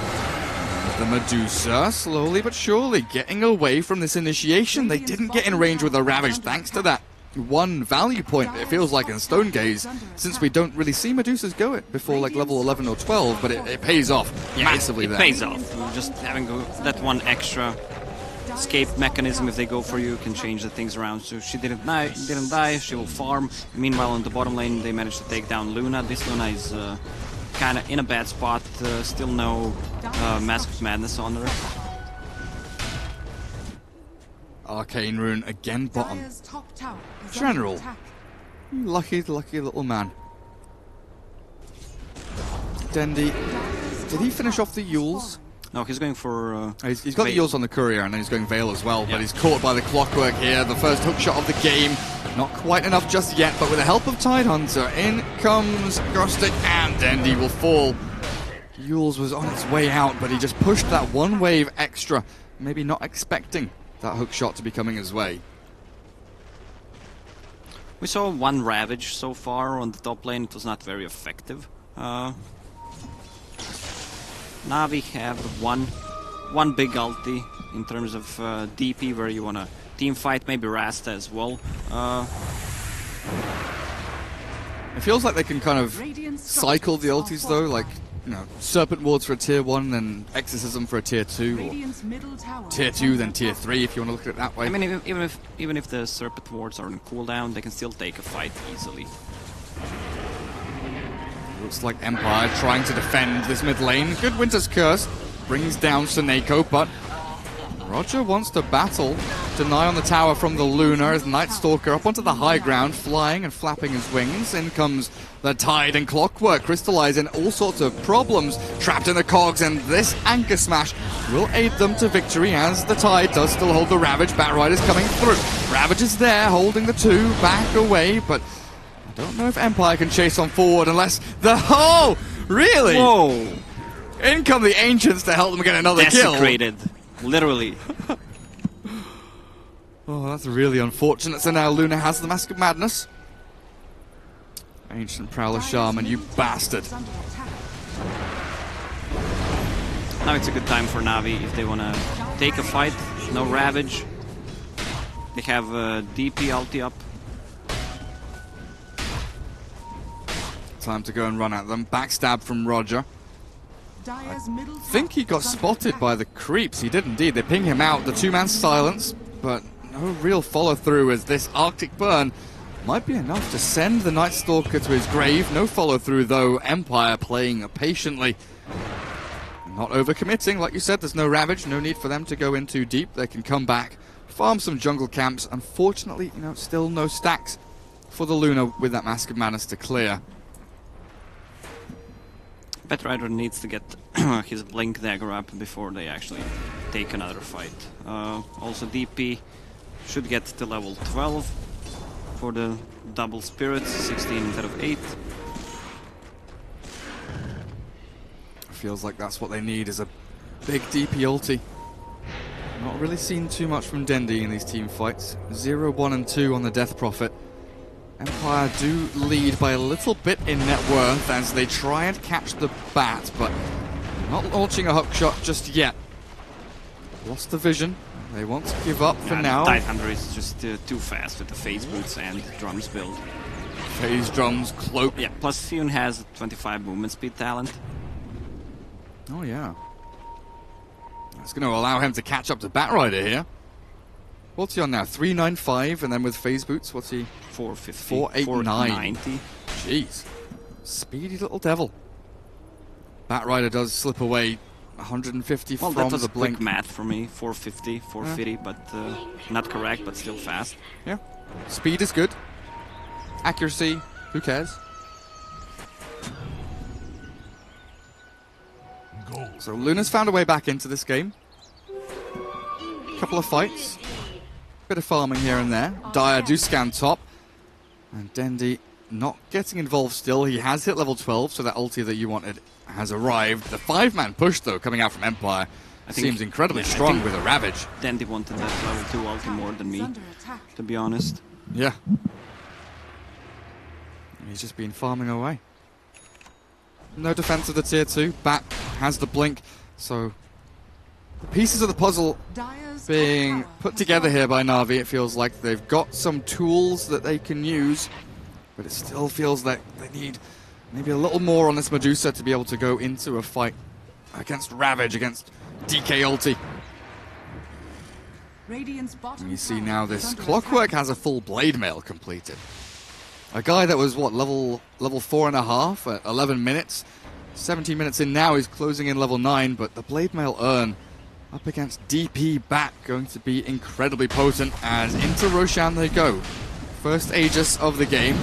Likely to go to the Luna here. Na'Vi, nighttime has arrived thanks to the darkness from Roger. Maybe looking to scout out this Roshan attempt.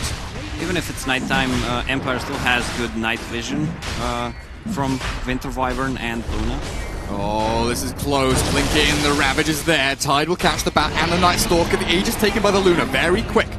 As Empire retreat with the drums, speeding away. And Na'Vi unable to really do anything about this. Good attempt, though, with the Bat and the Night Stalker. Maybe if they held back just a little bit, used the Night Stalker to scout, and then the Batrider to go in, they could have done something a little more, but it was one of those last-second efforts where you just need to go in. Winter Wyvern is getting close to his level 10, which is going to help him a lot. 90 gold per minute. He wants some solo XP on the lane.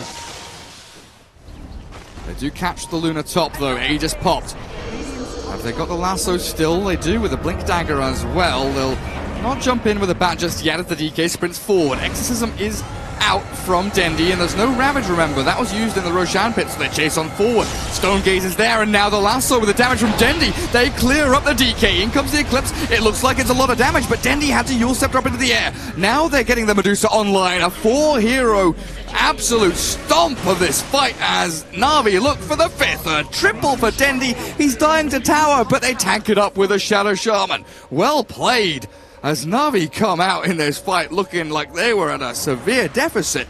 But when Ravage is down, they strike. Yeah, that's the problem with this kind of lineups. Winter Wyvern didn't use ulti, they focused him down, so he couldn't do anything. The big ulti cooldowns, once they're on cooldown, Na'Vi just had a good window there. They've got Serpent Wards in 5 seconds. They're probably not going to be able to take those. There's a glyph on this tower. They're just going to deal a lot of damage to that tower. 11 seconds till Luna. I'll leave the Serpent Ward to get a bit more damage in. Doesn't matter, it's going to be 800 damage to a tower. Oh, baby. Look at that. Great, great fight. And, of course, the location of the fight as well, you know? Up in this area, close to the base. Well timed by Na'Vi. Medusa, now with the full pike done, has that mobility tool. Adds into the split push game from Crystallize, aiming for the butterfly next, while Luna still looking for that BKB. Yeah, even then he has 4 staffs, so 2 4 staffs against Clockwork. Shadow Shaman will finish his one. Bat Rider also getting one, so it's gonna be 4 4 staffs, or we can just call them Force staff. Force staff? Yeah. I'll let you have that one. You can do that if you want. Night Stalker has Hand of Midas, so he will scale well into the late game. Is there anything specific you want from him? You know, Axe Spirit kind of... Vessel. Yeah. Finish up the Spirit Vessel. Negate all the heal from Luna's Mask of Madness. Also, really one of the best items against Dragon Knight. Also against Winter Wyvern's Cold Embrace. Tide wants to Ravage so badly here. Josh onto Crystallize. He's speedy, like you were saying, with those phase boots. Mask of Madness used, and Hurricane Pike up again in 5. So Medusa does get away from this aggressive push forward from Team Empire. You have no thanks. What are we looking at for Na'Vi? Are they going to defend this tier 1?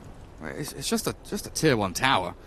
Do they have a smoke on them maybe to go for some kind of play? Moving around behind. They do on the Shadow Shaman, but looks like they're going to give up this tower. Too many entrances, too many avenues of attack, and they've got no vision down in this area really. Just farm up some camps as Wyvern does Winter push Wyvern forward. They're still scared of Ravage. Hook shot. All available. The lines were drawn to try and split push out some of these lanes. As a Glyph saves the creeps middle from that rocket flare. Tide just runs forward, gets hexed up. The damage coming out little by little from Crystallize into that Tide Hunter as Batrider is still fireflying, aiming for a Blink Lasso, but Empire have the Dragon form ready. Eclipse on the go. And Pipe is here for the Tide. This could be a big game changer as they blink in. DK just got that item, and Crystallize going to have to back up. Hurricane Pike immediately, but they've got the hook shot in onto DP. Good 4 staff again from Dendi. Dragon Tail ready with a blink to go. They'll no mana on catch Tide. Seneko, right? Yeah. So the 2 supports dying. Should lead to a tier 2 down at bottom. Crystallize firing out the Mystic Snake to try and slow it down a little bit. Yules and Hurricane will get him away from danger, but you look at this top lane. The tier 3 with no Glyph is going to take even more damage. The catapult has arrived and Luna has to come back to defend this. If Na'Vi can catch anyone while they're TPing out, maybe they can make a fight happen. But Batrider's cutting wave bottom. General now stuck in between 4 Radiant heroes. Dragon Knight, they see the bat. They've got the blink stun. Don't need the blink just yet. In with the Dragon Tail they go, and General falls. I don't know what the Night Stalker was doing there before the fight started. Like, he was so deep. One way to make a fight for Na'Vi, the best way would be to lasso the Winter Wyvern, hex the Tide Hunter if possible. But if Tide Hunter goes super deep in, they can also hex him and maybe take him down quickly. This is just chain feed by Na'Vi. Ah, 1 by 1. They're looking for this Luna. But it's just the 2 supports. Tide Hunter TP's up there. They don't have any vision on this side of the map. They actually have, never mind. They have deep wards, these 2 on the side of Empire, so they can see the movement for the split push and whether they're gonna defend the towers.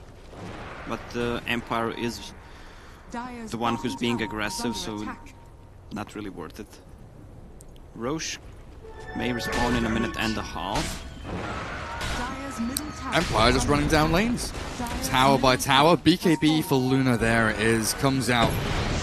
Nice timing as the DD Dragon Knight unable to capitalize on the catch from Clockwork. Still looking for the Night Stalker? No. Picks up the bounty rune. The Medusa has full butterfly and is getting close to level 20 with 800 mana pool extra. That's gonna change things a lot. Yeah, there is the butterfly. Skadi next. Spirit Vessel here for the Night Stalker. Ways to deal with, you know, like you were saying, the DK. Even the Tide, to some extent. You know, the pipe regen is pretty good. Very tanky hero in general. Dendi feels like he's died maybe once too many. That 1 death bottom has triggered a response. The BKB being queued up as The big man returns. 35 seconds is the fastest spawn. Will be pretty good for Empire if he's up and running now. They are all in that area. I think the top die award expired just a little while ago. Oh, look at Luna, what she has. Aghanim's queued up. Aghanim's queued up. The Death Star. Huh? Could be big. Could be big. It's really good with the clockwork. He goes in with a blade mail on. You just plop it on him. Oh, this is really bad. Winter Wyvern ulti. Yule Scepter is ready. They have no vision. Oh, they can't catch. Now the Tide. Right-click down. Spirit Siphon's here from Dendi, just trying to slow them down a touch, but Winter Wyvern should have died by all means. Just no reveal for that Glimmer Cape. And Batrider a little bit too far away. Doesn't really want to jump the Wyvern with the Blink Lasso either.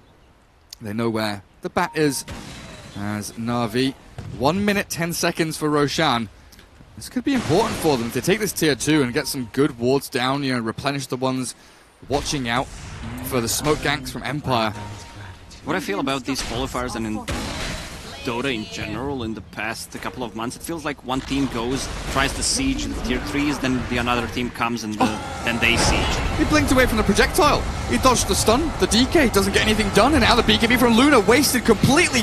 He's not doing anything. The Ravage finally arrives in onto 4, but the DPX is some flowing out now. The DPS is coming. Crystallize dropping low. There's the Medusa right-clicking back, and Empire the lost 3. It looks like it's going to be game here as Dendi on an ultra kill streak keeps on ripping apart heroes one by one. This Medusa tanked so much damage. They didn't manage to take her down. Also, there was no Winter Wyvern ulti. DP with level 2 ulti before the fight. Should just check the Roche. It's not spawning. 10 seconds, sadly. So they're gonna take one side. Probably. What's the buyback status? Only Tidehunter has a buyback. Radiant's middle tower is under attack. Dendi, there's the big Winter's Curse. Night Stalker caught and killed. Wyvern has to fall back though as tier 3 top getting taken. Exorcism gone. Bit of damage onto the melee racks. They won't be able to kill the Raxes. This is looking dodgy. Dendi 4 staffs away. Crystallize still sticking around. He wants the melee racks so badly, but he's got to get out. Chase onto Seneko. That should be a dead Shadow Shaman or not. The force into TP. He's away. TP in from Luna. Na'Vi extract safely. Yeah, there was also the DK blinked onto the Batrider. But Bat blinked away from the stun. It was sick. General Dota 2.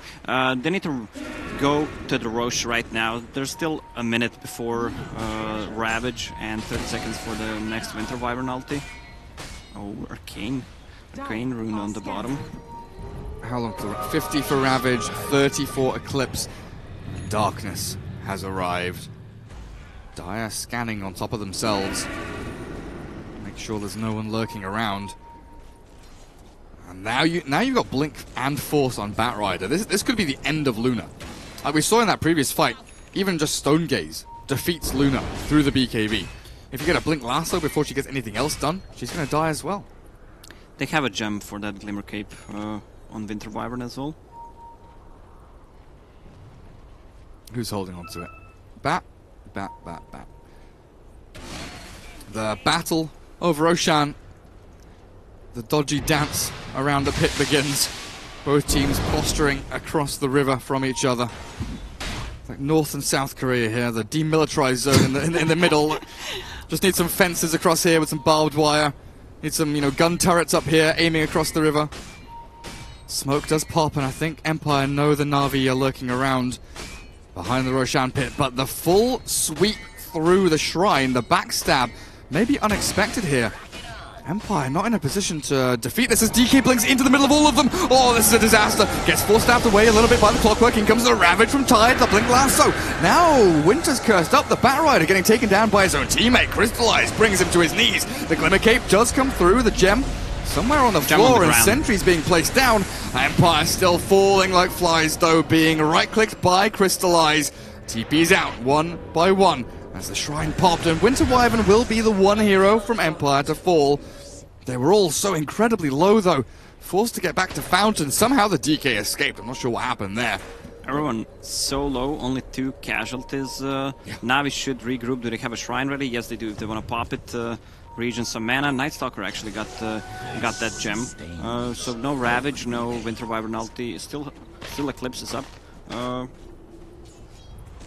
They don't have Exorcism though, unfortunately. And melee racks up at top, healing back up to full as Empire move into the Roshan pit. Na'Vi, yeah, TPing to Shrine, getting ready to fight. Crystallize moves forward. Rogers, Nightstalker, passes the gem back to General, and Roshan has been given up here for the meantime. If they can just stall it from Empire's perspective, Winter's Curse will be up. Tidehunter, 70 seconds is pretty long. Can they touch this Medusa? Burn through a little bit of her mana there with a couple of spells, but in comes the Blink Lasso. General gets the DK. He pops his BKB, but the right-click damage from Crystallize looking pretty damn good in the back end. Winter Wyvern's being focused by the Nightstalker, forcing him away, but now the DK stuns in with a hookshot as well. They focus down the Nightstalker with everything they've got. Stone Gaze won't do a hell of a lot, as Dendi still struggling to find a target to go on. Again, Empire. Multiple heroes that are low, but Na'Vi struggling to kill one. Shadow Shaman's mistake there. He had Force Staff ready. He did not want to use it. If he just used it and hexed the DK, they could have gotten him. Oh, before the BKB, you're right. That's Scotty on Medusa. She's still not close to getting that level 25 talent, the modifiers. Luna has Aghanim Scepter in 15 gold. That's a game changer. Put it on Clock, on DK. One of these heroes that can jump in and is hard to kill or very sticky. Dire are scanning. Bat just going to scout out the Roshan again, make sure the Empire are not sneaking anything under their noses. Well, that Scotty counters DK really badly. Luna as well. And Scotty counters pretty much any carry hero in terms of not being able to move, plus the extra slow from Stone Gaze. And pretty much everyone has a slow inside of the Na'Vi. Especially when you add in the kind of the range factor, right? Medusa's already outranging them, but with Hurricane Pike as well, Luna and DK struggle to get away or get into fights when Medusa's launching out these split shot Skadi modified things. Nightstalker does get found. The Blink BKB with a Ravage as well. They catch Na'Vi off guard with the Eclipse coming through. They'll take down 2. Now Dendi has the BKB and run. They cannot fight here. They cannot fight here. The hookshot cancels it, and Na'Vi, they will actually lose out pretty heavily in this. Moving forward, but getting taken down immediately with Roshan open. This could be Empire's time to strike. They have a buyback on a DP if they want to commit. 30 seconds. I'm not sure they're going to do it. It's already dead. Yeah, it's pretty dead. That Eclipse with Aghanim Scepter, the amount of damage is just insane. He actually went on level 20 for plus 100 Lucent Beam damage. Oh yeah. Roshan. Aegis Luna. Cheese Dragon Knight. General's Batrider, yeah. I was wondering where he was heading. Moved forward, but just laying down the Firefly to slow this push into mid lane. Medusa has a BKB queued up. She kind of needs it against all this stun plus Eclipse damage as well. Everything they have is magical besides some right clicks from the Luna and the DK. So, the third Roche, if it gets to that. The Refresher Shard, Winter Wyvern, Tidehunter, Luna with the Aghanim Scepter, DP. There's lots, huh? It's a lot of good heroes you can pick it up. Shrine is under attack. How strong do you think Empire feels with this Aegis Cheese? Are they the ones that are going to be pushing forward aggressively? Looking for, tier 3s, looking to try and edge their way forward in this game? Because it looks like Na'Vi don't really mind too much. They're splitting the map, they're getting their jobs done regardless of what Empire has. Yeah, I mean, the game is pretty even in terms of net worth. They want to farm buybacks, especially on Luna, before they try to go for tier 3 towers, but they need to split out the lanes first. Medusa, almost level 25. Come on, baby. Where is it? TP's back. Empire not going to go for any kind of push shenanigans onto the top tier 3. Double catapults are here though. 35 minutes in, they're coming. Bottom lane, they found the catch onto Seneko. Easy Shadow Shaman kill. He was left high and dry by the rest of his team. But 3 minutes for the Aegis. If Na'Vi can wait this one out, weather the storm, they're in a pretty good spot. As DP's moving into a Scythe of Vice at the same time, I think the Tide, eyeing up the Death Prophet here, does jump forward. Force Staff already used, but they don't have the Clockwork really nearby to get a hookshot in. Luna wants to battle, sprinting forward, looking for Dendi. Not having any of this, gets back into his base. Look at the Death Prophet level 20 talent to the left side. That has to be one of the shittiest talents ever. Like -2 seconds Crypts form cooldown. Yeah, compared to 500 health, right? Like, I don't think anyone ever picked that unless they misclicked. Probably. Here's the Blink Lasso though. The counter to Luna takes the Aegis. Empire prepping themselves to fight the DD Dragon Knight. He's popped his ulti, jumps in. The BKBs come out from Na'Vi though, and now they're in trouble. Team Empire, they've got to run, they've got to sprint. They're splitting up, trying to spread the targets across as much of the map as possible. But Luna, she's the one that's caught over on the northwestern side as a silence. The Night Stalker makes sure there's no Ravage. He couldn't save his mate. The Luna's killed off. Now the Winter's Curse comes in onto Dendi, but it only slows the advance. Tide still falls up towards the northern side of the map, and the Yule's in from Dendi catches out the Winter Wyvern.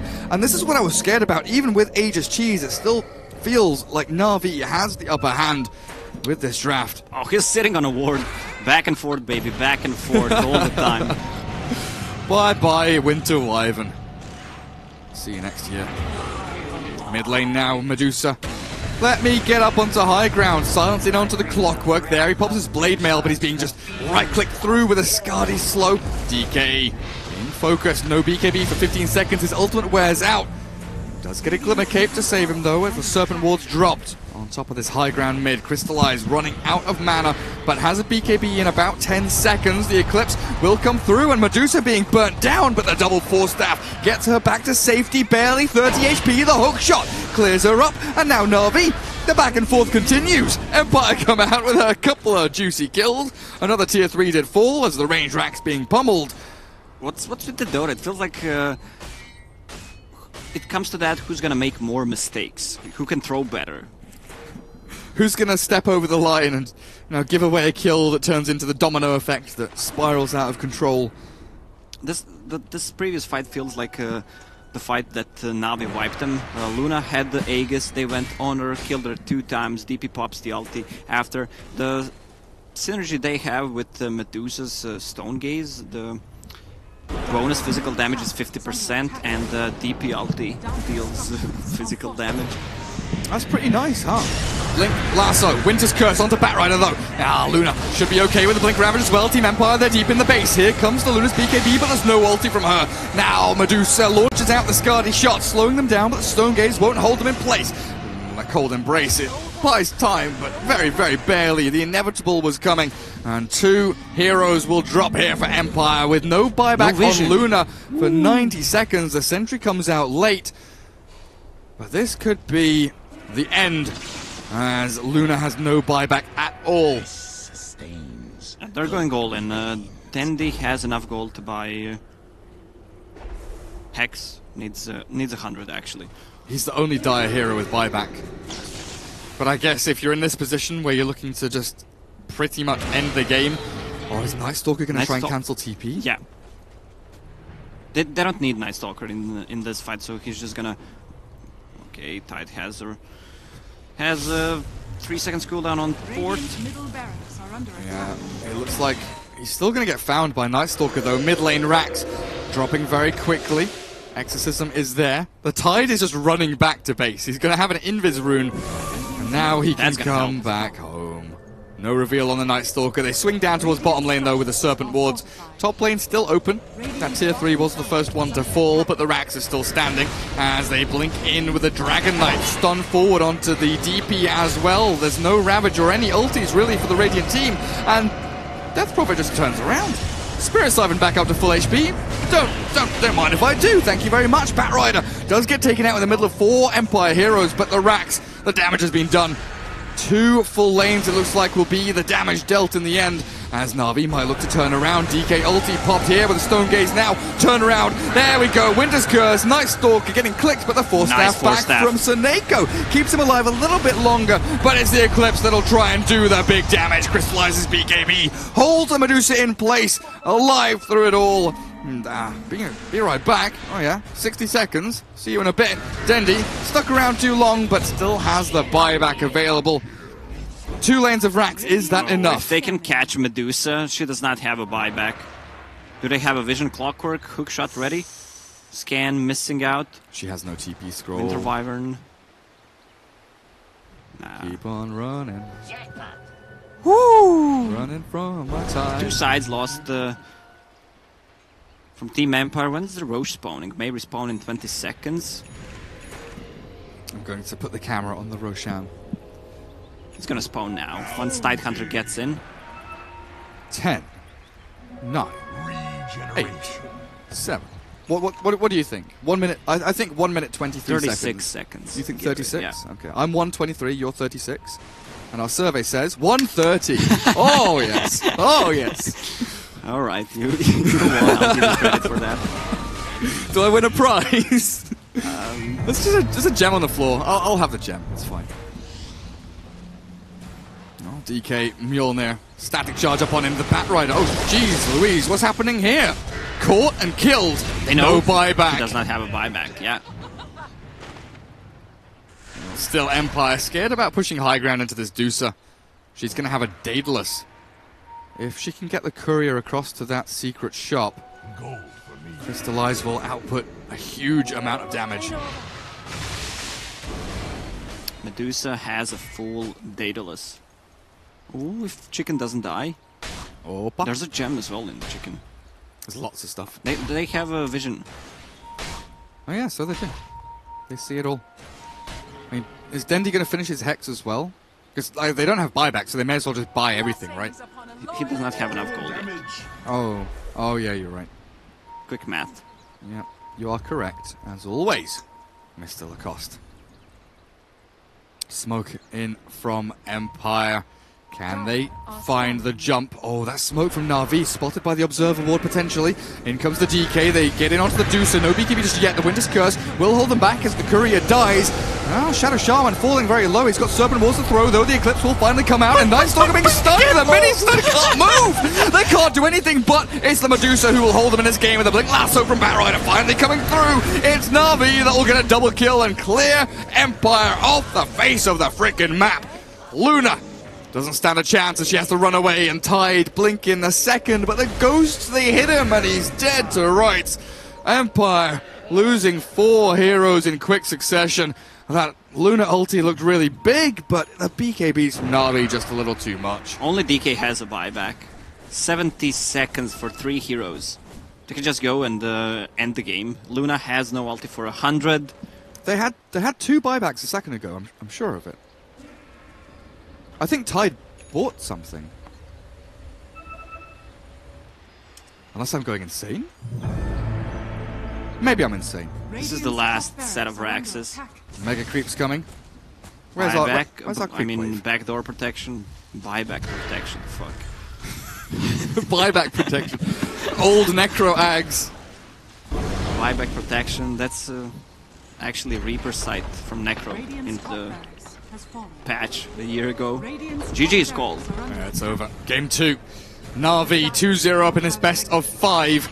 1 game away from qualifying for ESL 1 Genting. It ends a little bit of an anticlimax there, but the first 40 minutes of that game, first 43 minutes of that game even, back and forth, swinging around that Roshan pit. Every single game, back and forth, back and forth. Who's gonna throw more? Nobody knows. Nobody knows. Let's have a look at the graph. Look. It looks like a heartbeat. This is not your normal Dota 2 graph. I don't know what kind of heartbeats you've seen. I mean, to begin with, it's like beep, beep, beep, and then it's like... Beep, beep, beep. Then it's a heart attack. Yeah, he just goes all over the place in the end. Oh, dearie me. Well, it is a best of 5, not a best of 3. So, Empire, they've got some more chances here. 3 more, potentially, to get themselves that qualifier spot. But Na'Vi 1 game away from qualifying for ESL 1 Genting, the minor in Malaysia. We'll take a short break. Be back in a minute with Game 3, coming up right now.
Like a broken soul in a wonderland without angels. That is how I feel when the mirror shows me a stranger. Yeah.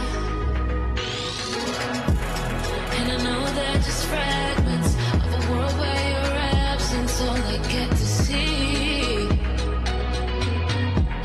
Take me back to the planet where you and I are still meant to be. 'Cause I'm incomplete when you ain't by my side, when you don't wake up next to me.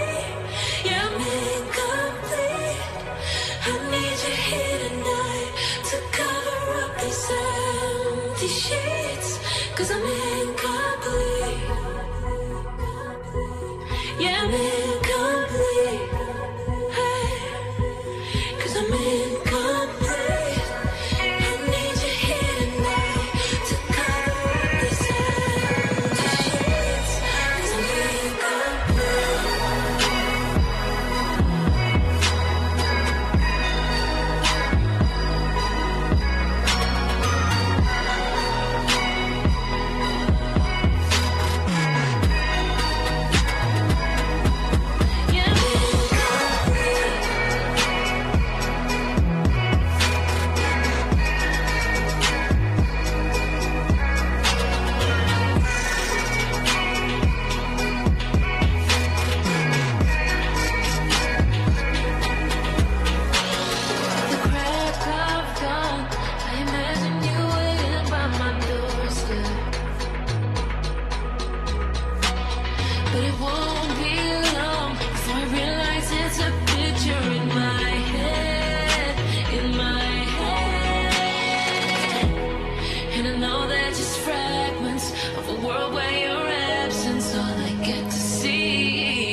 smile. Now the sunshine brings the light. Fill me out with a flame. I will let you in this game. Take me out when I'm down. 'Cause with you I'm safe and sound. Safe and sound. Safe and sound. Safe and sound.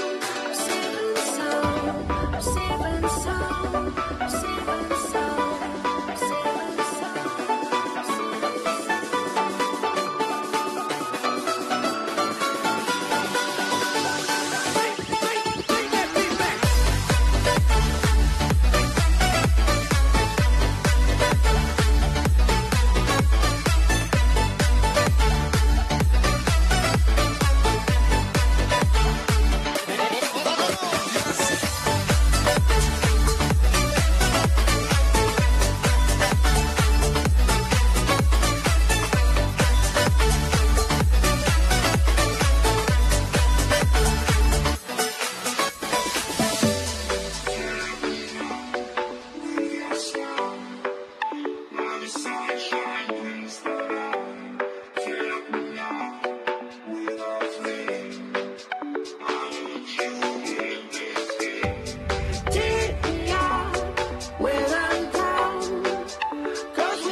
Safe and sound.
Do we sneak it?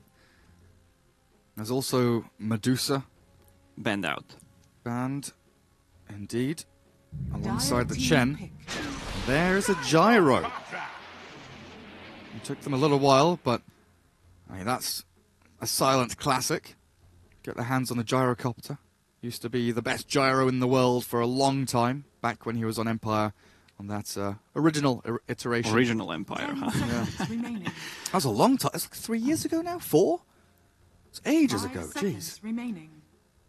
I'll never forget silent gyro, rapiers, S&Y, killing everyone. Then his phase boots morphling was fun as well. What a player. Well, Omni Knight, you called for it. Na'Vi have the opportunity to pick it up for themselves right here, right now. Outside of that... Not necessarily. They might go for a Batrider once again. They have a Night Stalker. Exactly. He flies over the cogs. Both of them actually can, so they're not threatened by the clockwork.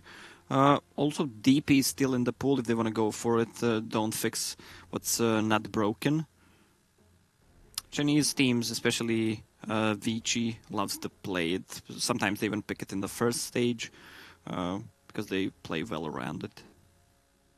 I mean, the Batrider even is, you know, if Empire are thinking about the Omni fourth pick, Batrider's reasonably good against the Omni as well, in the mid to late game anyway, just being able to, you know, blink lasso and take him out of the fight, so all of that sustain is removed. I would be pretty pleased to have the General Bat again. Do you think he struggles at all against Shadow Shaman and... Oh, hello! Another general hero. Elder Titan, okay. Brings to the table a lot of teamfight control. The reset ability, though, of that Echo Stomp can set up for some big wombo combos. They need the tower damage on the side of Na'Vi.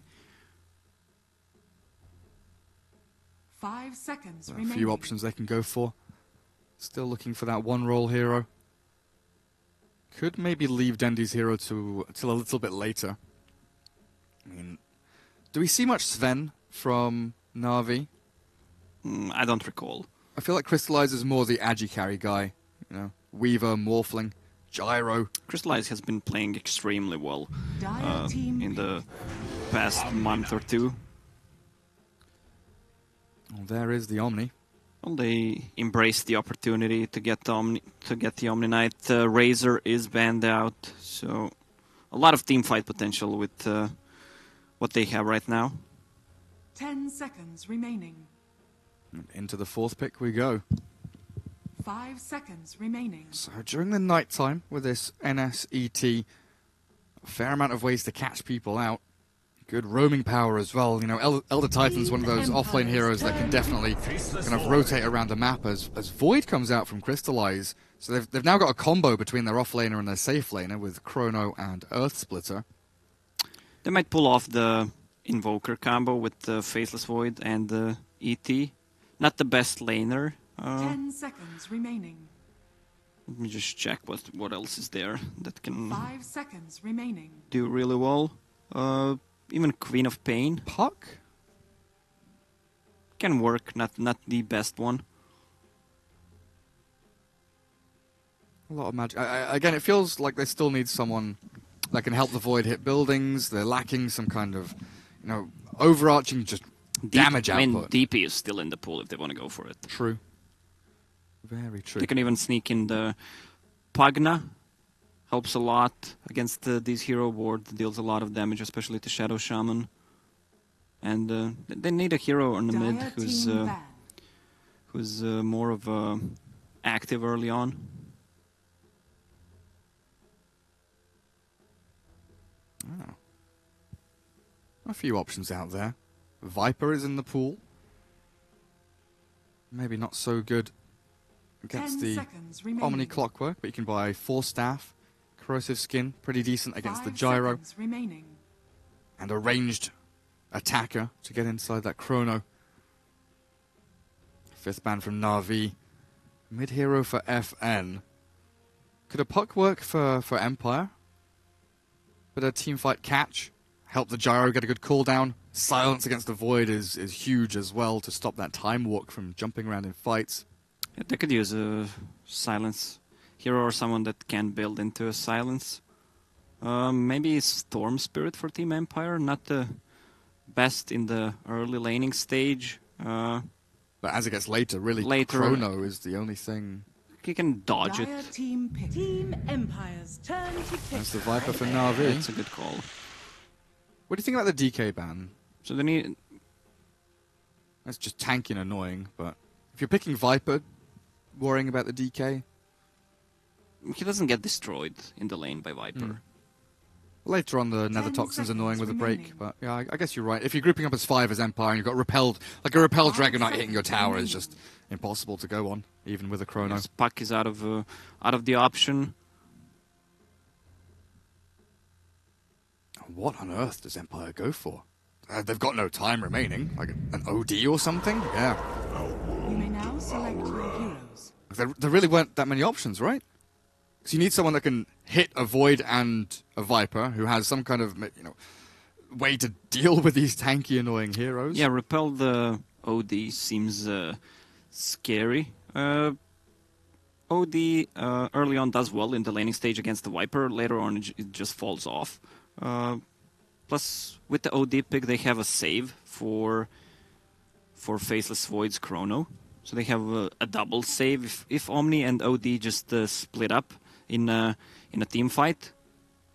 Whoever gets caught, the other one can save him. Let's find out what they get up to. Game number 3. Best of 5 here for the CIS qualifiers.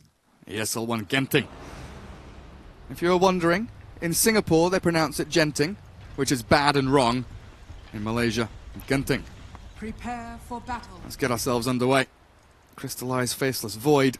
How do you know that, Gary? I used to live in Brunei, near Malaysia. Oh yeah, you pretty much lived everywhere in the world. Not everywhere, a few places. But, I don't know. You lived in Saudi Arabia, right? Yeah, for 3 years. That was interesting. No cinemas, no fun, no nothing. I think they just removed the ban from cinemas. Yeah. And I'm not living there anymore. Maybe you should move. Move back Imagine there. watching the... I don't know what's a good movie right now that it's in theater. Star Wars. Jumanji. In Saudi Arabia. Yes. Oh boy. Nothing weird with the itemization, right? Boots first ET, Boots first Night Stalker. Everything else is relatively normal. Omni Knight's gonna have a good time on this top lane. Void really does not threaten Omni Knight.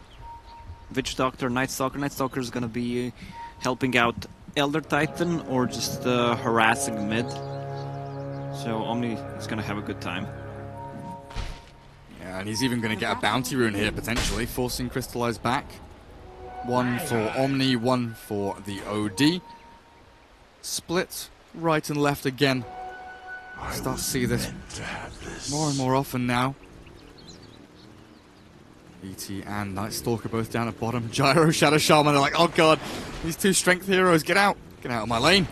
In comes the Spirit, drag the creep wave back and across. Level 1 homing missile here and a lot of damage from the Shadow Shaman. He needs to use the shackles on Night Stalker. And it does grab him, and this damage output looks pretty damn good, but with the homing missile, they don't have that rocket barrage consistent damage output. And you're right, yeah, the double boots allows them to drag the wave all the way back.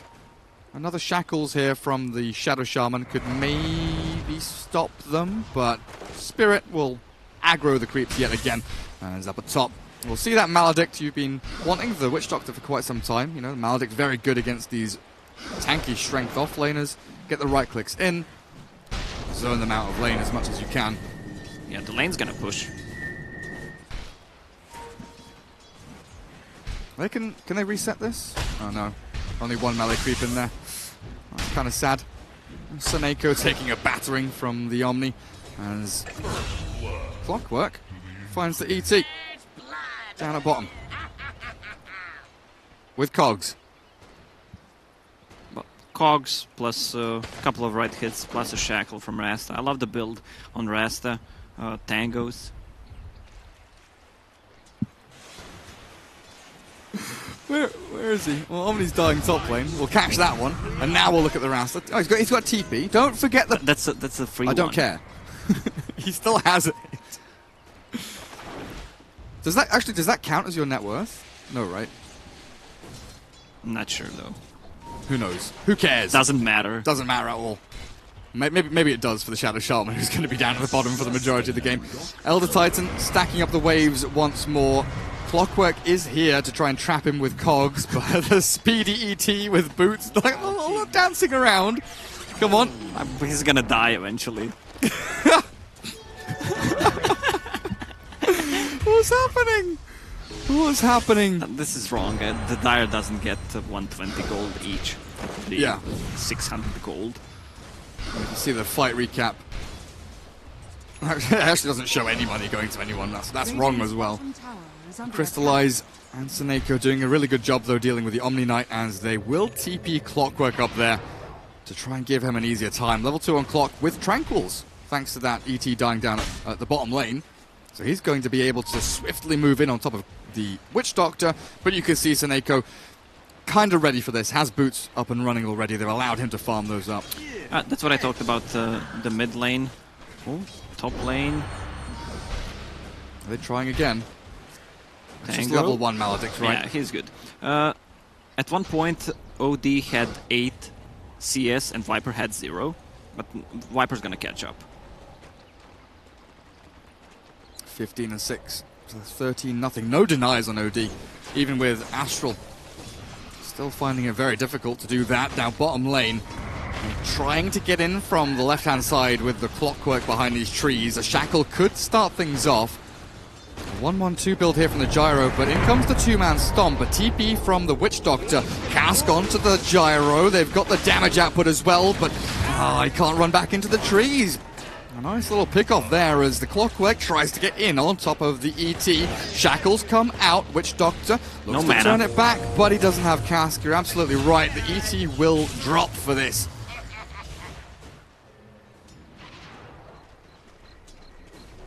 Still the Gyro falling. A nice little kill there from Na'Vi. Omni Knight's gonna have a good time. On top lane now, 7 CS, not the best. Witch Doctor zoned him out nicely. But still he's gonna catch up because Witch Doctor just TP'd on the bottom. It's the first nighttime. Night Stalker is level 3 with the phase boots, so that's gonna be super big. Damn. General Night Stalker getting it done.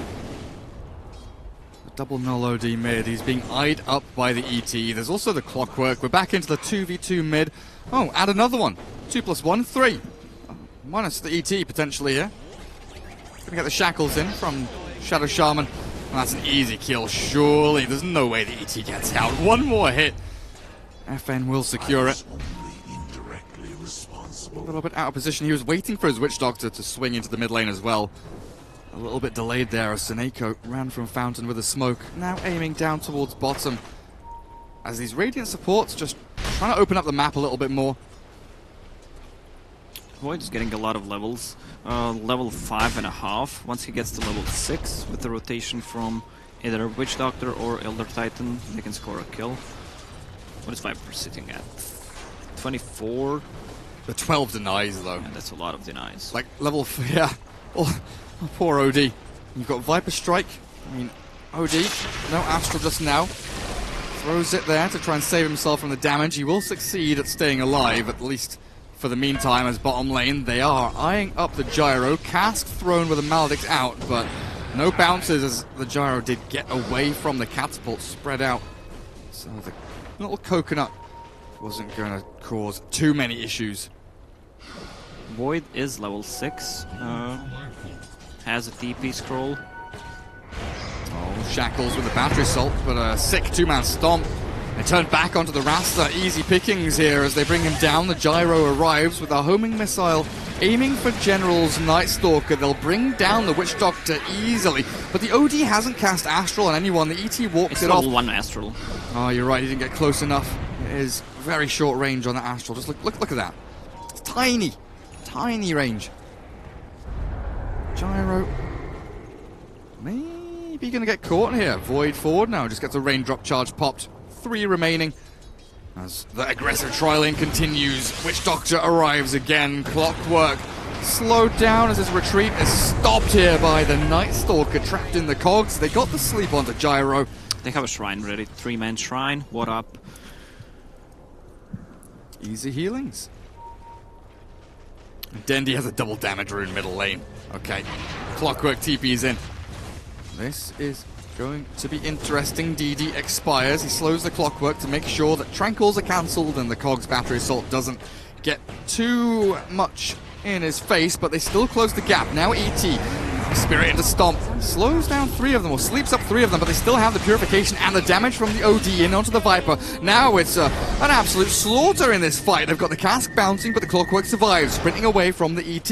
No real follow-through here. The Rastum likely to be their sacrificial lamb, as in comes General to punch him down. Omni and Clockwork retreating as well, but here's the Chrono. Crystallize arrives. Perfect place, perfect time. They lose the Viper, but 3 heroes in exchange, giving so much money, but experience going the way of ET and Witch Doctor, pushing them a little closer to their level 6s. They should be careful about diving and fighting during the night time. The night will just go away. Good morning, Dota 2. Void is gonna go for what it seems to be Mask of Madness into Battle Fury build. Super greedy. I mean, he's sitting on top of CS chart, 54-15. Yeah, 400 net worth ahead of pretty much anyone else in this game. Yep. You don't want to go on a Viper. Viper with level 4 corrosive skin, power threads, raindrops, and magic wand. He can tank up like 2000 damage. It took 4 heroes and all their spells to kill him, right? OD. OD isn't level 6 yet. Yo, finally hits it. Almost 9 minutes in. I mean, how many denies did you say the Viper had? 30. 30. Ridiculous. He has more denies than Viper has, than OD has CS. Oh, there we go. There we go. Not anymore. Mid lane, Cogs trap the Clockwork in, allowing the Maledict to come out from Seneko. Unfortunate for Clockwork there. It's top lane, they're giving ET a bit of time to get that level 6. Bottom, Night Stalker caught with a cooldown. That's a good kill. Bring that NS to his knees and get Gyro up on the board as well. It's a 3 kill streak there. The killing spree and 300 gold into the Gyro's pockets. He's not going for the Mask of Madness this time around. The drums are being queued up, but top lane, backstab onto the Omni cask. No, the repel just in time as the projectile was landing. Yeah, they were counting on either double cask or pretty hard to pull it off against an Omni. Chrono in 15, likely look to play around that ultimate. Dendy has a Ring of Health here. Yeah, he's gonna go for Force Staff first item against the Clockwork. It's always good.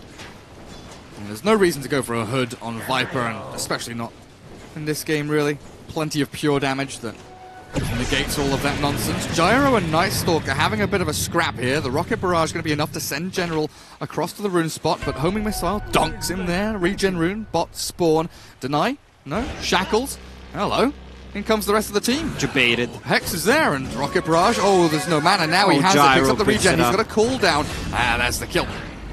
Regen gets cancelled by the Void, at the very least. Gets a little anti-efficiency play there onto the Gyrocopter as the Chrono on the Omni Knight back towards the side. Na'Vi find a juicy kill of their own, but they expend a big ulti for it. Crystallize as a Void is involved in a lot of kills, 4 out of 9 already. I mean, that double Chrono was really sick. Yeah, he's been relatively active, but it doesn't feel like it's hurt his farm at all, really. Keeps on pumping through those creeps. I feel like OD is one of the heroes that Hand of Midas is a must, because he's gonna fall off. You have a level 7 OD against level 10 Viper. Things are looking rough indeed. Feels so sad, man. He was 8 CS against 0 on Viper, then Viper just catches up. Catches up and destroys him. Dandy still might be in a little bit trouble. Oh no, they pop the smoke. The ET, perfect place. Sees them coming. They try to get in behind this tier 1, but they won't find Roger at all. What Dandy could do there, when you have raindrops and you're not threatened, you just drop the raindrop out of your inventory so you save a charge. Drop it in the backpack. Clever. No waste. Void had his Mask of Madness on, was silenced, now the jump away, Time Walk expended, 3 seconds cooldown. With his Shackles and Hex, Crystallize maybe dropping here. Yeah, Purification Bomb finishes him off, the 2-man sleep. Look to turn his back around, the Viper TP is a slow one. Night Stalker came in initially, and this Repel TP will secure the safety of the Omni. The cancel though from the Night Stalker stops the clock from retreating. And they will bring him down, but a lot of expenditure here for not much return. Na'Vi lose their 1, kill the enemy 4. Should they try and pressure tier 1 here? It's full HP, it's so hard. They're gonna have a chrono in 20. Maybe if Void had the magic wand there, he could have lived. This is super greedy build. Usually you go for like Aquila, so you have some kind of mana regen. But he has a Void Stone now.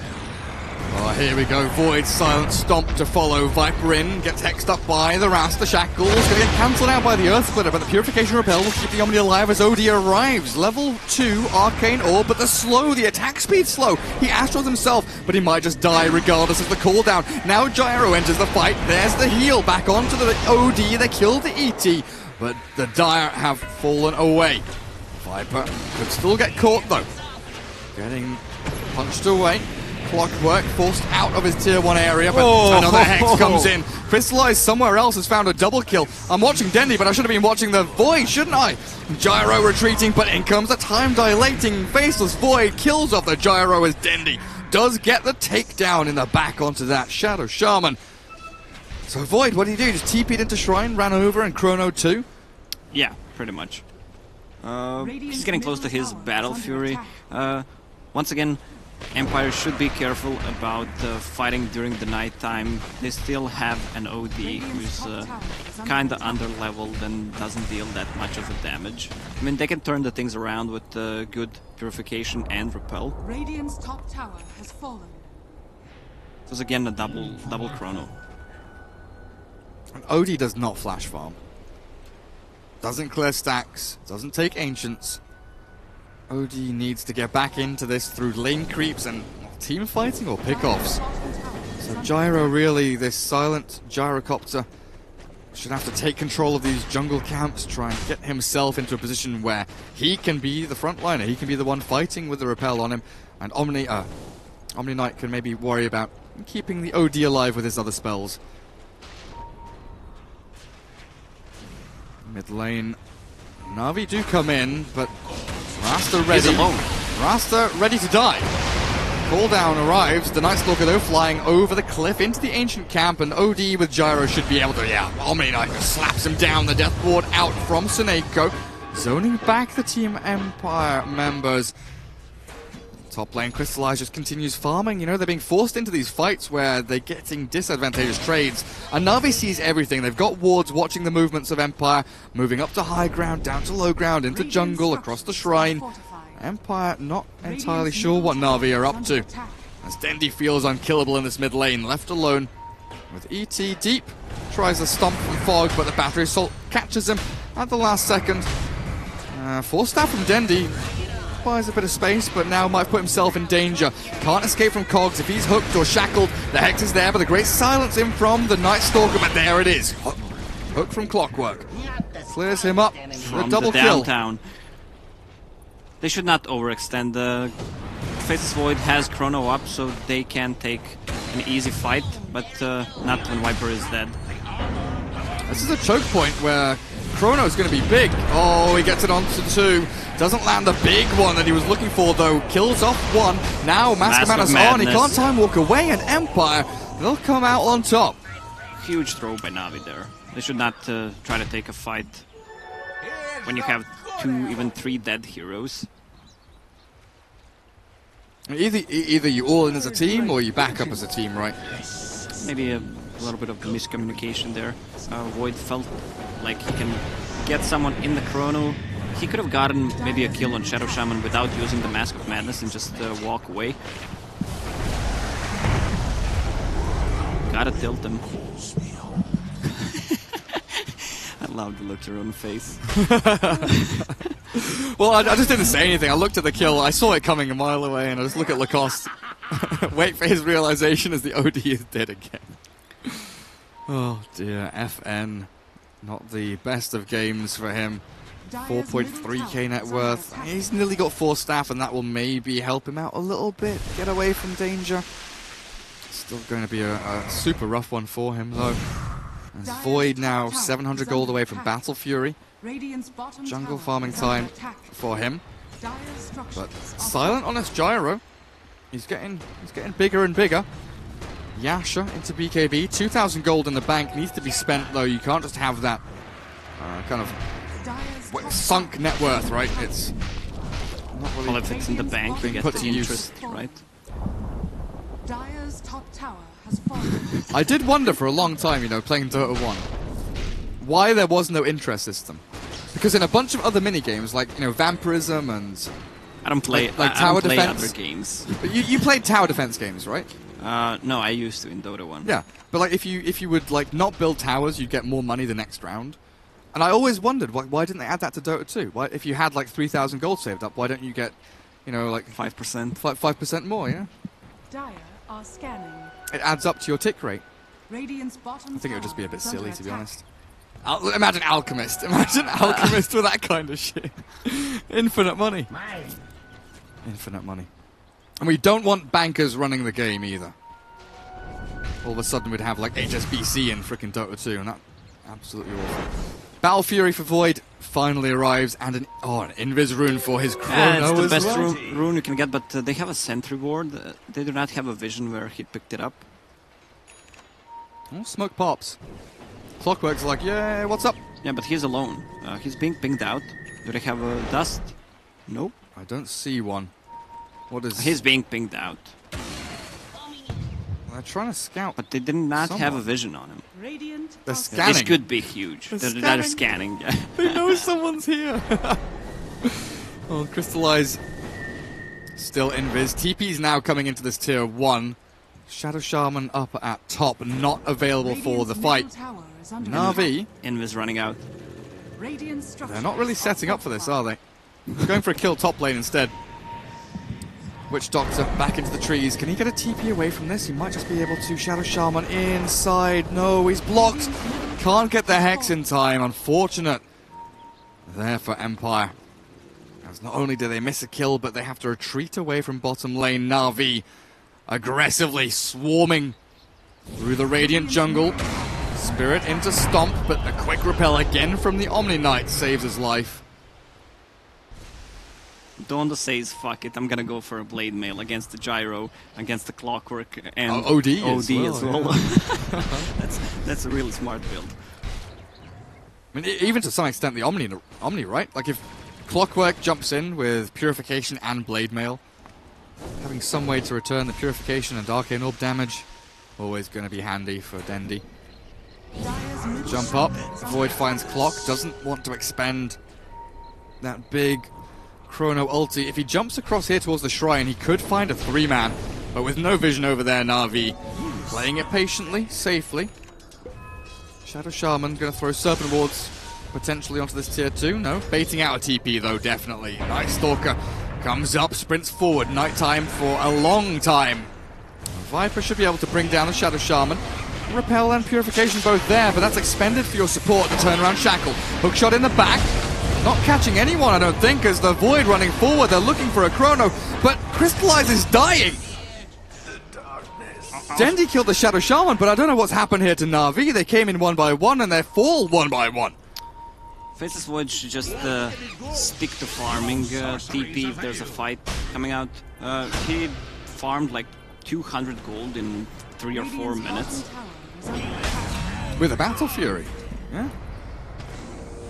I do find the Night Stalker again. 3 heroes dead from Na'Vi as General sprinting back. The Spirit Stomp should be able to keep them at bay if they follow the homing missile through. Looks like they will just back up.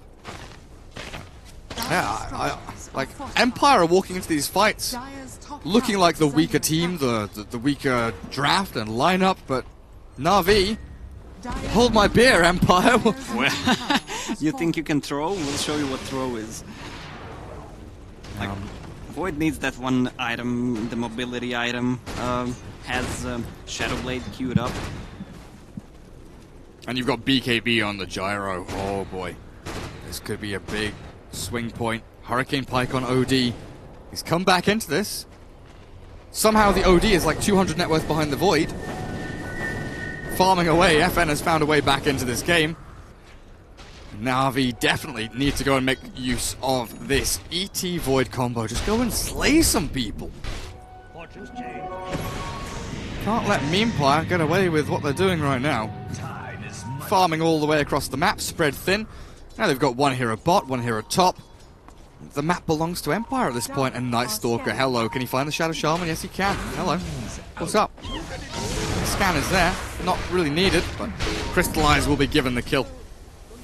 It's time to take the tier 2 tower on the bottom, which opens up a Roche for them, but they're gonna lose tier 2 on the top, 400 HP. I don't know if Void can TP. Maybe they can still defend it. Well, he can. Whether or not he will is a different question. Radiant scan behind that top tower, wondering if Na'Vi are maybe trying to defend, but Na'Vi smoking over on the Radiant side of the map, running towards top, looking for stragglers or anyone farming around this ancient shrine area. This is where Na'Vi should be fighting. Look for a chrono somewhere around here. Kill they can find. There we go, into gyro. It's a one-man chrono, but this is well worth it for sure. Down goes Silent. The rest of his team still lurking up at top. If you look at how they execute the gank, it's kind of a mindfuck. They leave Viper on the bottom, like Viper is baiting on the bottom, playing super aggressive, and the rest of the team smokes and goes to the other side. So you expect people to be like behind the Viper here as he's like pushing forward, but then they smoke and come all the way through and find them at the shrine. Roshan, what are we looking at? Drops a little bit low. And not killed off by any means. Hookshot in onto mid. The OD has Blink Pike now, but Force Staff's back. Elder Titan escapes the Blade Mail from Clockwork. Not doing anything because the Death Ward doesn't give a damn. And Splitter onto OD. No Astral, no life, and no survival. Good Hex Shackles though. Catches Night Stalker. Daytime has arrived. Crystallize. No Chrono, but will still look to jump forward. He's got the damage and he's got the jump to catch the Shadow Shaman in on top of the Rasta's head, and see you later. Chase forward. General wants more. Oh, quick repel. Will buy time for the Omni as the cooldown launched. Silent not going to get hit by the GA there as his raindrops getting popped, but Na'Vi take full control over this fight. Spirit moves forward. The BKB from Gyro comes out, but the bashes from Crystallize. His massive mana's going, so he can't time walk away, but healed up by the Witch Doctor. Stays alive through it all, and Viper launching out the poisonous projectiles. Slowly but surely tickling down Empire, so they're forced to back away. Omni caught. No jump forward. General did have Silence and Void, but a little worried about what was waiting up on top of that hill. They could shrine up and go for a Roche. They know BKB is down on Gyro, no GA as well. They're gonna have Chrono in the next couple of seconds. They have Shrine ready on both sides. Oh, Empire, what are you doing here? Two heroes high ground. I thought maybe they were going to try and walk into that fight. Na'Vi on the low ground could have swung back with a vengeance. As you said, Invis Rune was the best one on Void. Now has a Shadow Blade with Chrono off cooldown. If they have a smoke in their pockets, which Witch Doctor does, I feel like it's prime time for Na'Vi to go and make a fight, win a fight, and take Roshan. 3 checkboxes to tick, and they shouldn't be too difficult. Do they have any kind of reveal on the side of Empire? Nope. And they already saw Void with Shadow Amulet, so they should prepare for his Shadow Blade. They have one sentry here for the Roche, but it doesn't catch the Roche bit. And they start things off. Rocket Flares can come out as Omni blinks forward. Elder Titan waiting on the outskirts of this pit. Empire thinking about poking their heads in. From the south, the Gyro drags a creep wave across, showing his position. Roshan with that medallion on them and the DE Rune Void. Can he jump in and Chrono here on the OD? They repel him up. FN thinking about the blink forward. Banish on the Void as he forced back out. Well, this should open things up for Na'Vi potentially. Crystallize. This is getting close. They have the hook shot in, snatched by the Omni. Crystallize. Chronos, though, the big one with the Earth Splitter as well. Na'Vi, they need to get the Void out of danger. He Shadow Blades up and runs away. The Gyro still pumping out the damage. Where's the Viper? Gets the right clicks out, but the OD is still alive. That was sick, Chrono, man. I'm not sure they should have gone for it because Clockwork provides so much vision, and they know he has a hook shot. I don't know what the plan was there. Omni stole the Aegis with the Blink Dagger, lost there. But he kept this OD alive through everything. Very nicely done. Yeah, it looked like Na'Vi maybe had a couple of opportunities.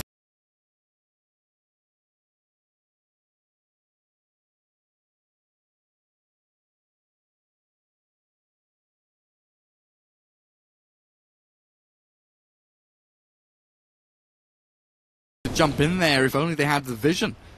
But Empire played that really nicely. Find themselves an avenue back into this game, and the OD is now online, ready to slay. Looks for the ET. Could jump forward. There's the Hurricane Pike. Oh, you're gonna blink. 1, 2. Down he goes.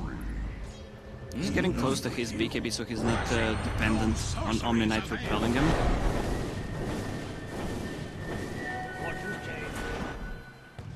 You can't always have that Omni repelling OD. Just a casual plate mail. Dire's bottom tower is under attack. Gonna backdoor the tower. Faceless Void needs his BKB to be able to stand his ground and fight. Dire's bottom tower is under attack. General TP's down to bottom. 4 heroes from Empire ready to go. Spooky stuff. If General moves too far forward, he's being spotted here. And he's already used his Hunter in the Night, so he can't fly over the trees anymore. He's going to get hexed and killed. Immediate dismissal. That's free int for OD. They can just go for tier 2. Silent defending mid lane all alone. One call down is all it takes as he swings back through the jungle to meet up and connect with his team. Na'Vi try and get some split push action going top. Feels like they've slipped away, but they've got this Chrono ready. If they want to go back and defend, they potentially can. I'm not sure they want to defend it. There. They really need that BKB on a Void. He's getting close, like 600-700 gold away from it. So he'll just continue farming, let the tier 2 drop. Full shivers now. OD waits out that BKB. He's even thinking about a Monkey King bar to come out next. Maybe relying on that repel a little more as top lane Seneko was left alone by his Void as they try and cancel TPs and find a fight bottom. Seneko will die.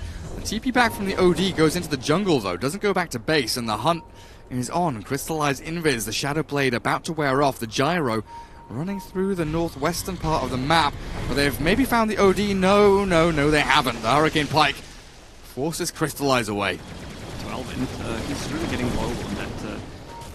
And he has enough mana for a Shadow Blade, ulti, and one time walk. Dangerous territory for them. And Omni closing in on a Scythe of Vice.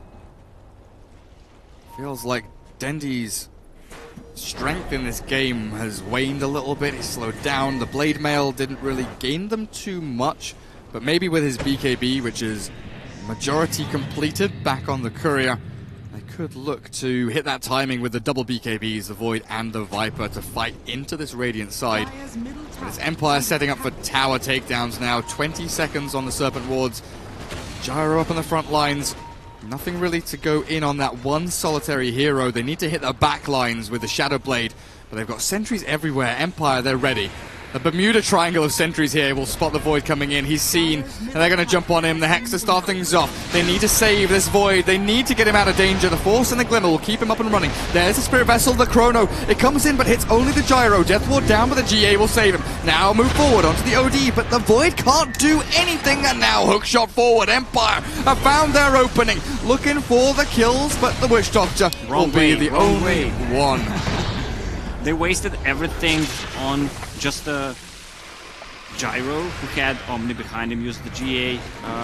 He needs to catch either OD or Omni Knight. Ideally, it would be if he catches both in Chrono, but I don't think that's gonna happen.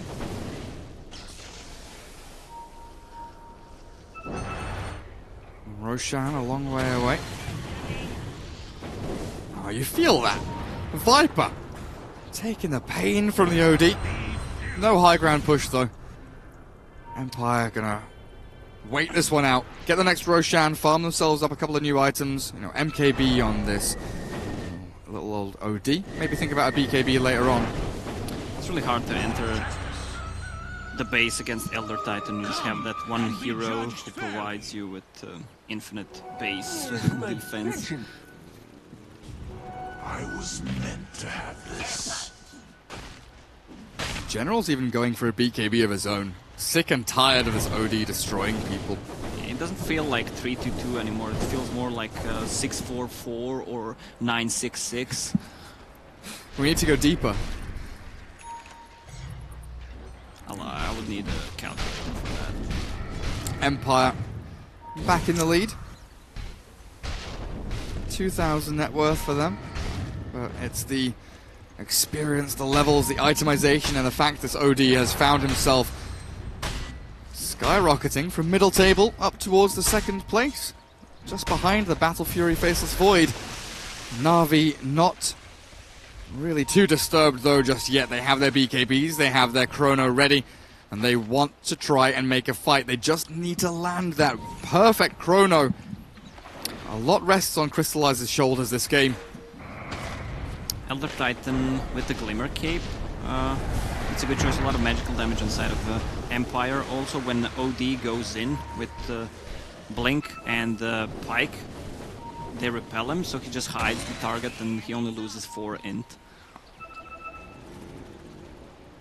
Try and keep whoever they can alive. Empire, here we go. The fight that will open up Roshan or the high ground for them. Na'Vi, just outside of their base, will smoke into smoke. This is going to be big. Oh, Empire, you've grouped up. The Chrono comes in, catches the Gyro, but the Omni's still outside. It blinks away. The Gyro's being pummeled here, but the Earth Splitter down. They'll look to bring him down, but the GA misses. Can they get the damage? They do! Na'Vi bring Silent to his knees as they now turn onto the Shadow Shaman.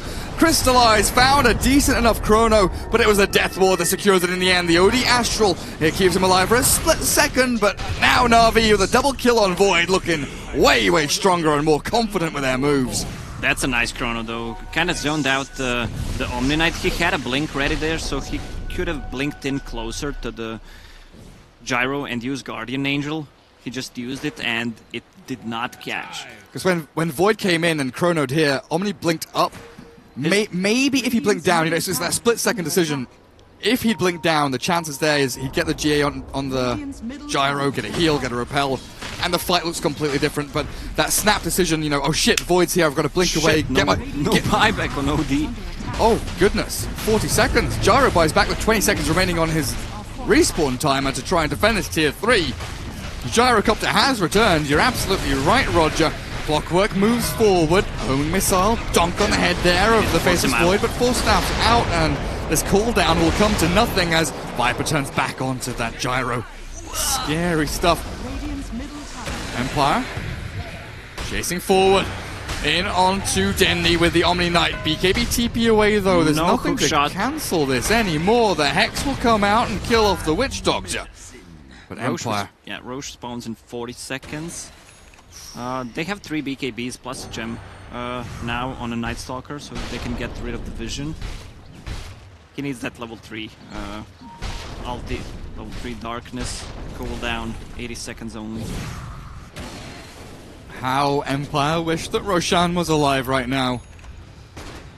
Would have been big for them, but the Gyro buyback definitely hurts them a lot. He had 20 seconds to respawn. They still lose their tier 3 and this butterfly delayed. Yeah, did you see how Dandy killed the tower? The last hit, I thought it's not gonna die, but with the talent, poison attack affects buildings, he got it. It's worth it. Got him. Who's up at top? Blink Hex. Omni, he's the initiator now. Cape comes through, they've got a full snap to go, the Void needs to be pushed out, but no, he's going to turn back and fight. The bash in onto Omni with a solo chrono. Poor little Ghostic. Right-click down by Crystallize as the chase is on. Shadow Shaman drops the Serpent Wards in the middle of bloody nowhere. Free farm there for the Dire team. As Empire crumbling, Game 3, Na'Vi. Looks like they might just have this. Roshan's alive. Aegis and Cheese could be the closer here.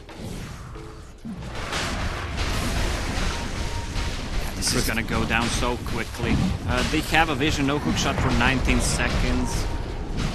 No shit, Sherlock, they're doing Roche. Just making sure that everyone knows. It's gonna be Aegis, one faces Void, Cheese and Viper. They can't even try to go for Void anymore, just to take him down. So who do you focus here? I mean, if you blink Hex on the Viper, is Viper a big enough hero to really warrant that kind of initiation? He's hard to take down. What they can do, try to maybe kill Void once or just dodge the fights until the Aegis is gone. The Shrine's gonna die because then you have the tier 3 tower.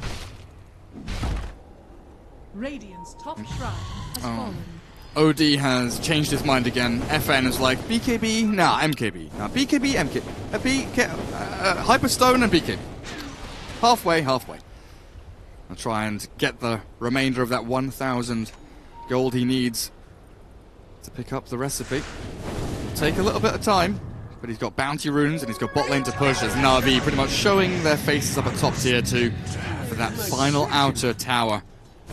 Radiant's top tower is under attack.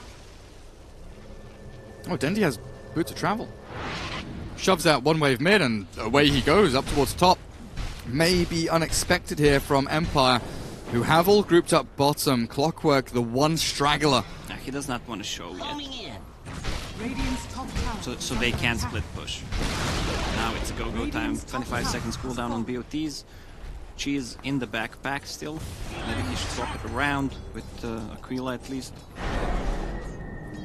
And Empire, look at how tentative they are, just sitting back, not knowing where the Dire heroes are. Clockwork, OD, unable to cancel any TPs as Na'Vi do come back and return to their base. But with Aegis and Cheese, it feels like potentially they can go for this mid lane of Rax with no glyph for about a minute. It'll be back up. It'll be back up for Empire to defend their base. And BKB OD has arrived. How much, Lacoste, does this BKB mean to FN and Team Empire? It does not rely on positioning near the Omni Knight anymore. They can start a fight with the classic Blink Dagger into Hurricane Pike just to get some OD, some damage. He needs MKB as well. There's a Witch Doctor with Solar Crest. Also, Elder Titan has Talisman.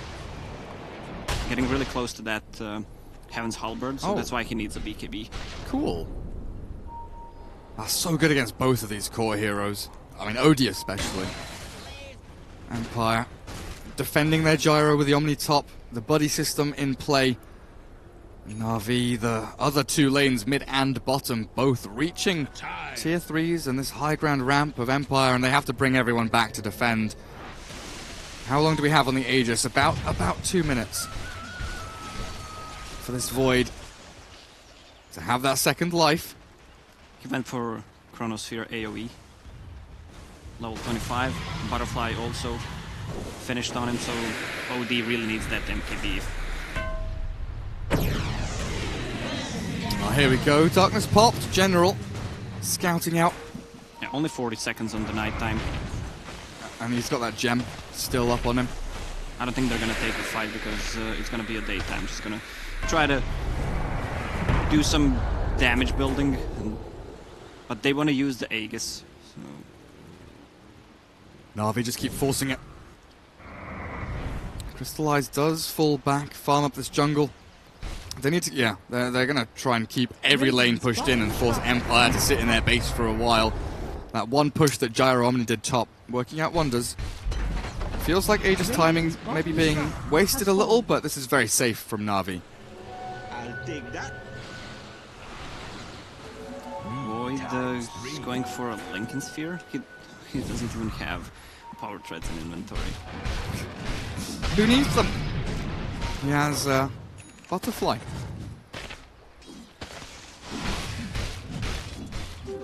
Na'Vi just sticking as a unit. Viper, the only one really to be out on the map alone. Throws one hit towards the OD and then walks away. A little bit of a scare tactic there as they are converging in onto this area. If they can bait the fight in onto Dendi, Shadow Shaman down on the low ground, spotted out and caught. The Glimmer Cape not going to save you because of this gem on General.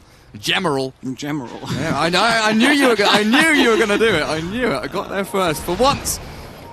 We had a talk about it that the people who don't speak English as a first language, that they can do it more easily, right? Yeah. Because you see, because we I don't know, we learn words like, you know, kind of naturally, or being forced to learn words as vocabulary for non-native speakers. And then you're like, oh, that word has a similar link to that word. Oh, look, these two seem very, very close together. What do they do together?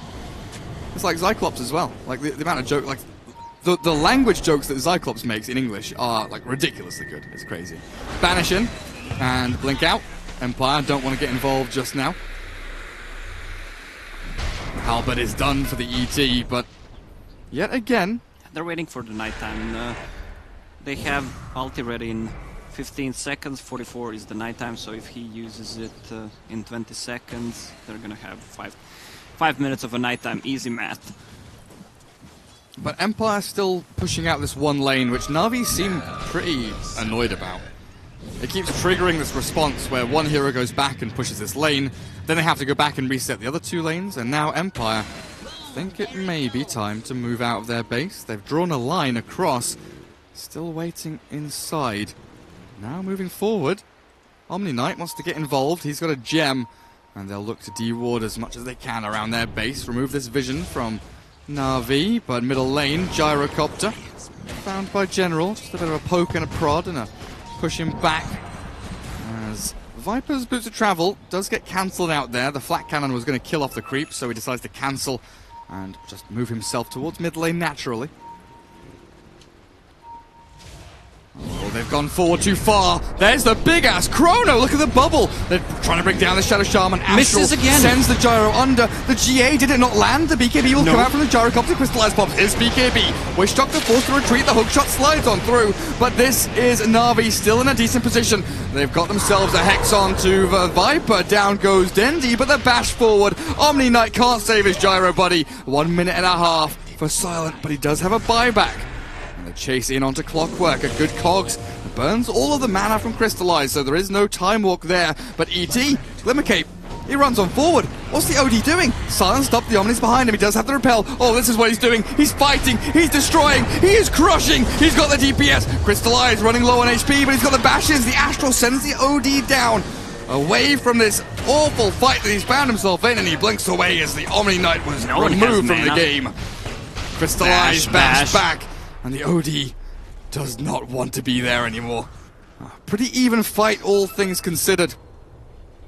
Empire holding on by the skin of their teeth. Oh, what a chaotic fight.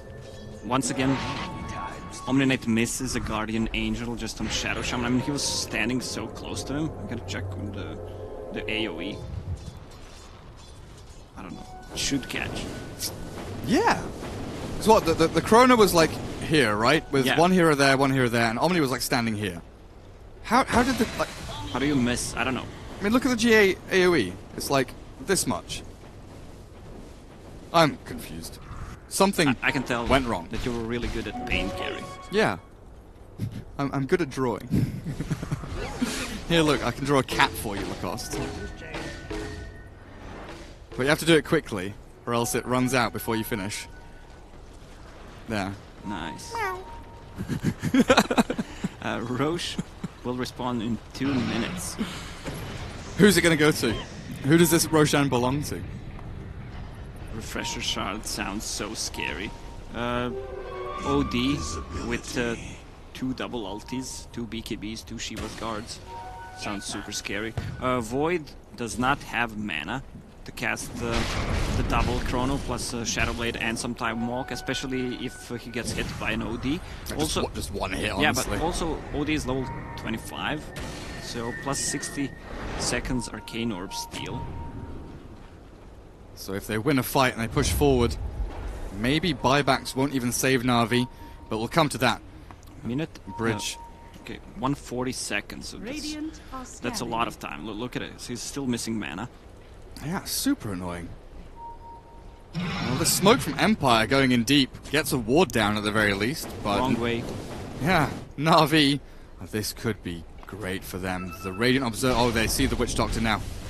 They know Na'Vi are in this area. Obs onto Obs. Where's their gem? Where's the Night Stalker? In he comes. So now he knows they've been spotted. Now they will realize. Yeah, they know. They're not defending the base. Dire on the Radiant side and Radiant on the Dire side. We've got the reversal standoff. North and South Korea have swapped places, apparently. Oh, the DMZ in the middle of the river yet again, and in they go. The Serpent Wards drop, but in comes the Chrono. No, still waiting for it, holding on. There we go. That's a big bubble. Omni and OD, both inside. They focus down the Omni Knight, looking to kill him off, and with the sleep, they will need one more click to take him down. The OD chased back, and both dead, with 3 heroes down, and Na'Vi losing only their Witch Doctor. Empire will fall, and the Rebels have taken over this game. Bing! Yeah, that was a big Chrono. Even though he caught Viper inside, it doesn't matter. The good positioning from ET gave him enough time to cast the Earth Splitter. They're just gonna go for Roche now. Who bought back over on? OD bought back, but I don't think he can do anything. Omni does not have a buyback. 40 seconds, they can still reach the base. 20 seconds till night. Oh, OD, yeah. Force away. Blink back. Run as quickly as you can. Double halberd. Butterflies.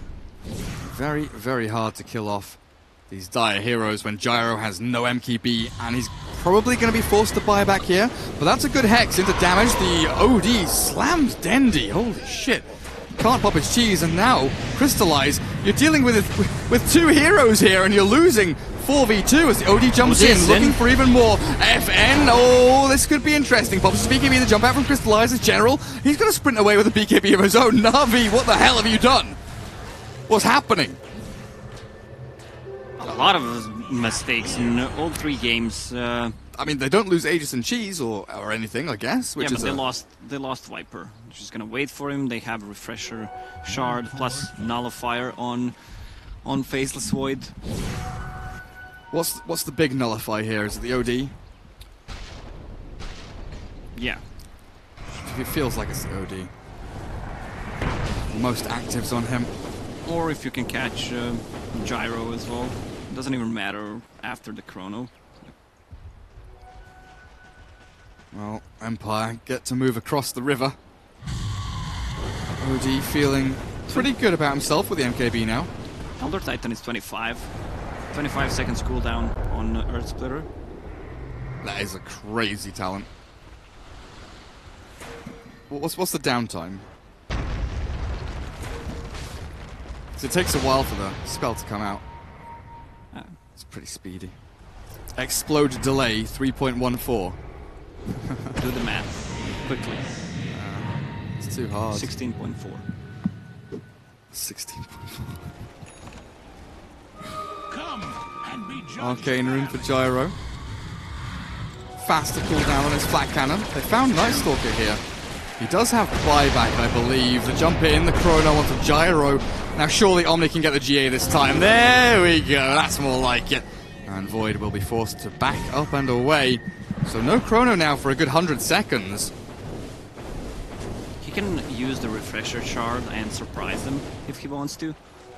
But they can just cool it off. They have a good base defense with Elder Titan.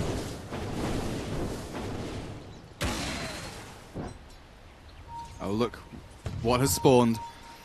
Double damage rune. Go on, Dendi. Go grab it. You know you want it. Empire just cannot push. With all of this defensive nature of Na'Vi's lineup. Even Clockwork has a Dire's nullifier. bottom tower is under attack.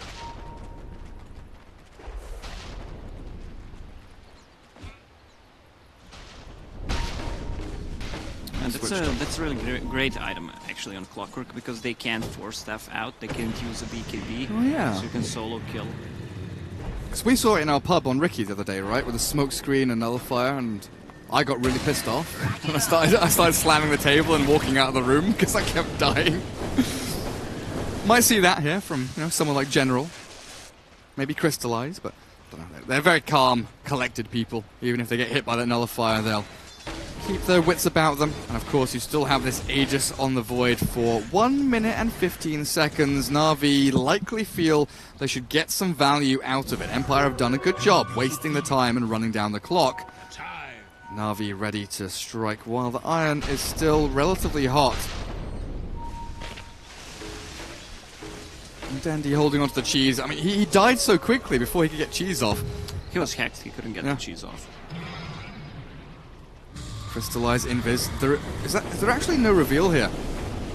The smoke spotted, I think. I think Empire know about this. But they're not going to know the exact positioning of these heroes. Void still hidden. Shadowblade in 10. Where is their vision? Dire Observerwood on the high ground. They need to see the Omni Knight. He is relatively deep here next to the tier 4s, but now they see him and they jump, they blitz away! Great play, but they're going to focus down this gyrocopter. Right-clicks in, the GA misses again! Empire get the repeller to the gyro at the very least, but the OD's in way too deep. The Death Ward plinks away, the BKB forced here from FN.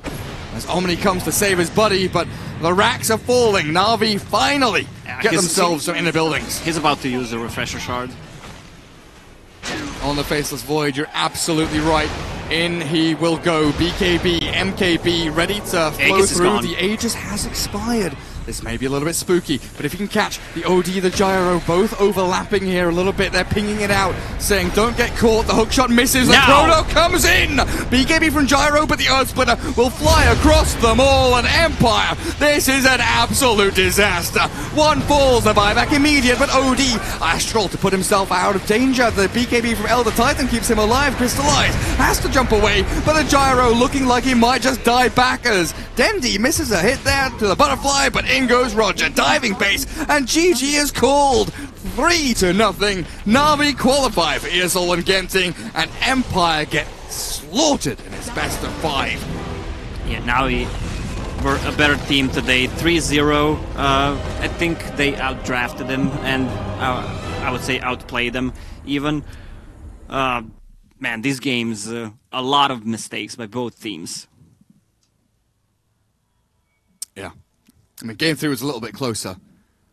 There was more Na'Vi being a little bit sloppy than anything else, I feel.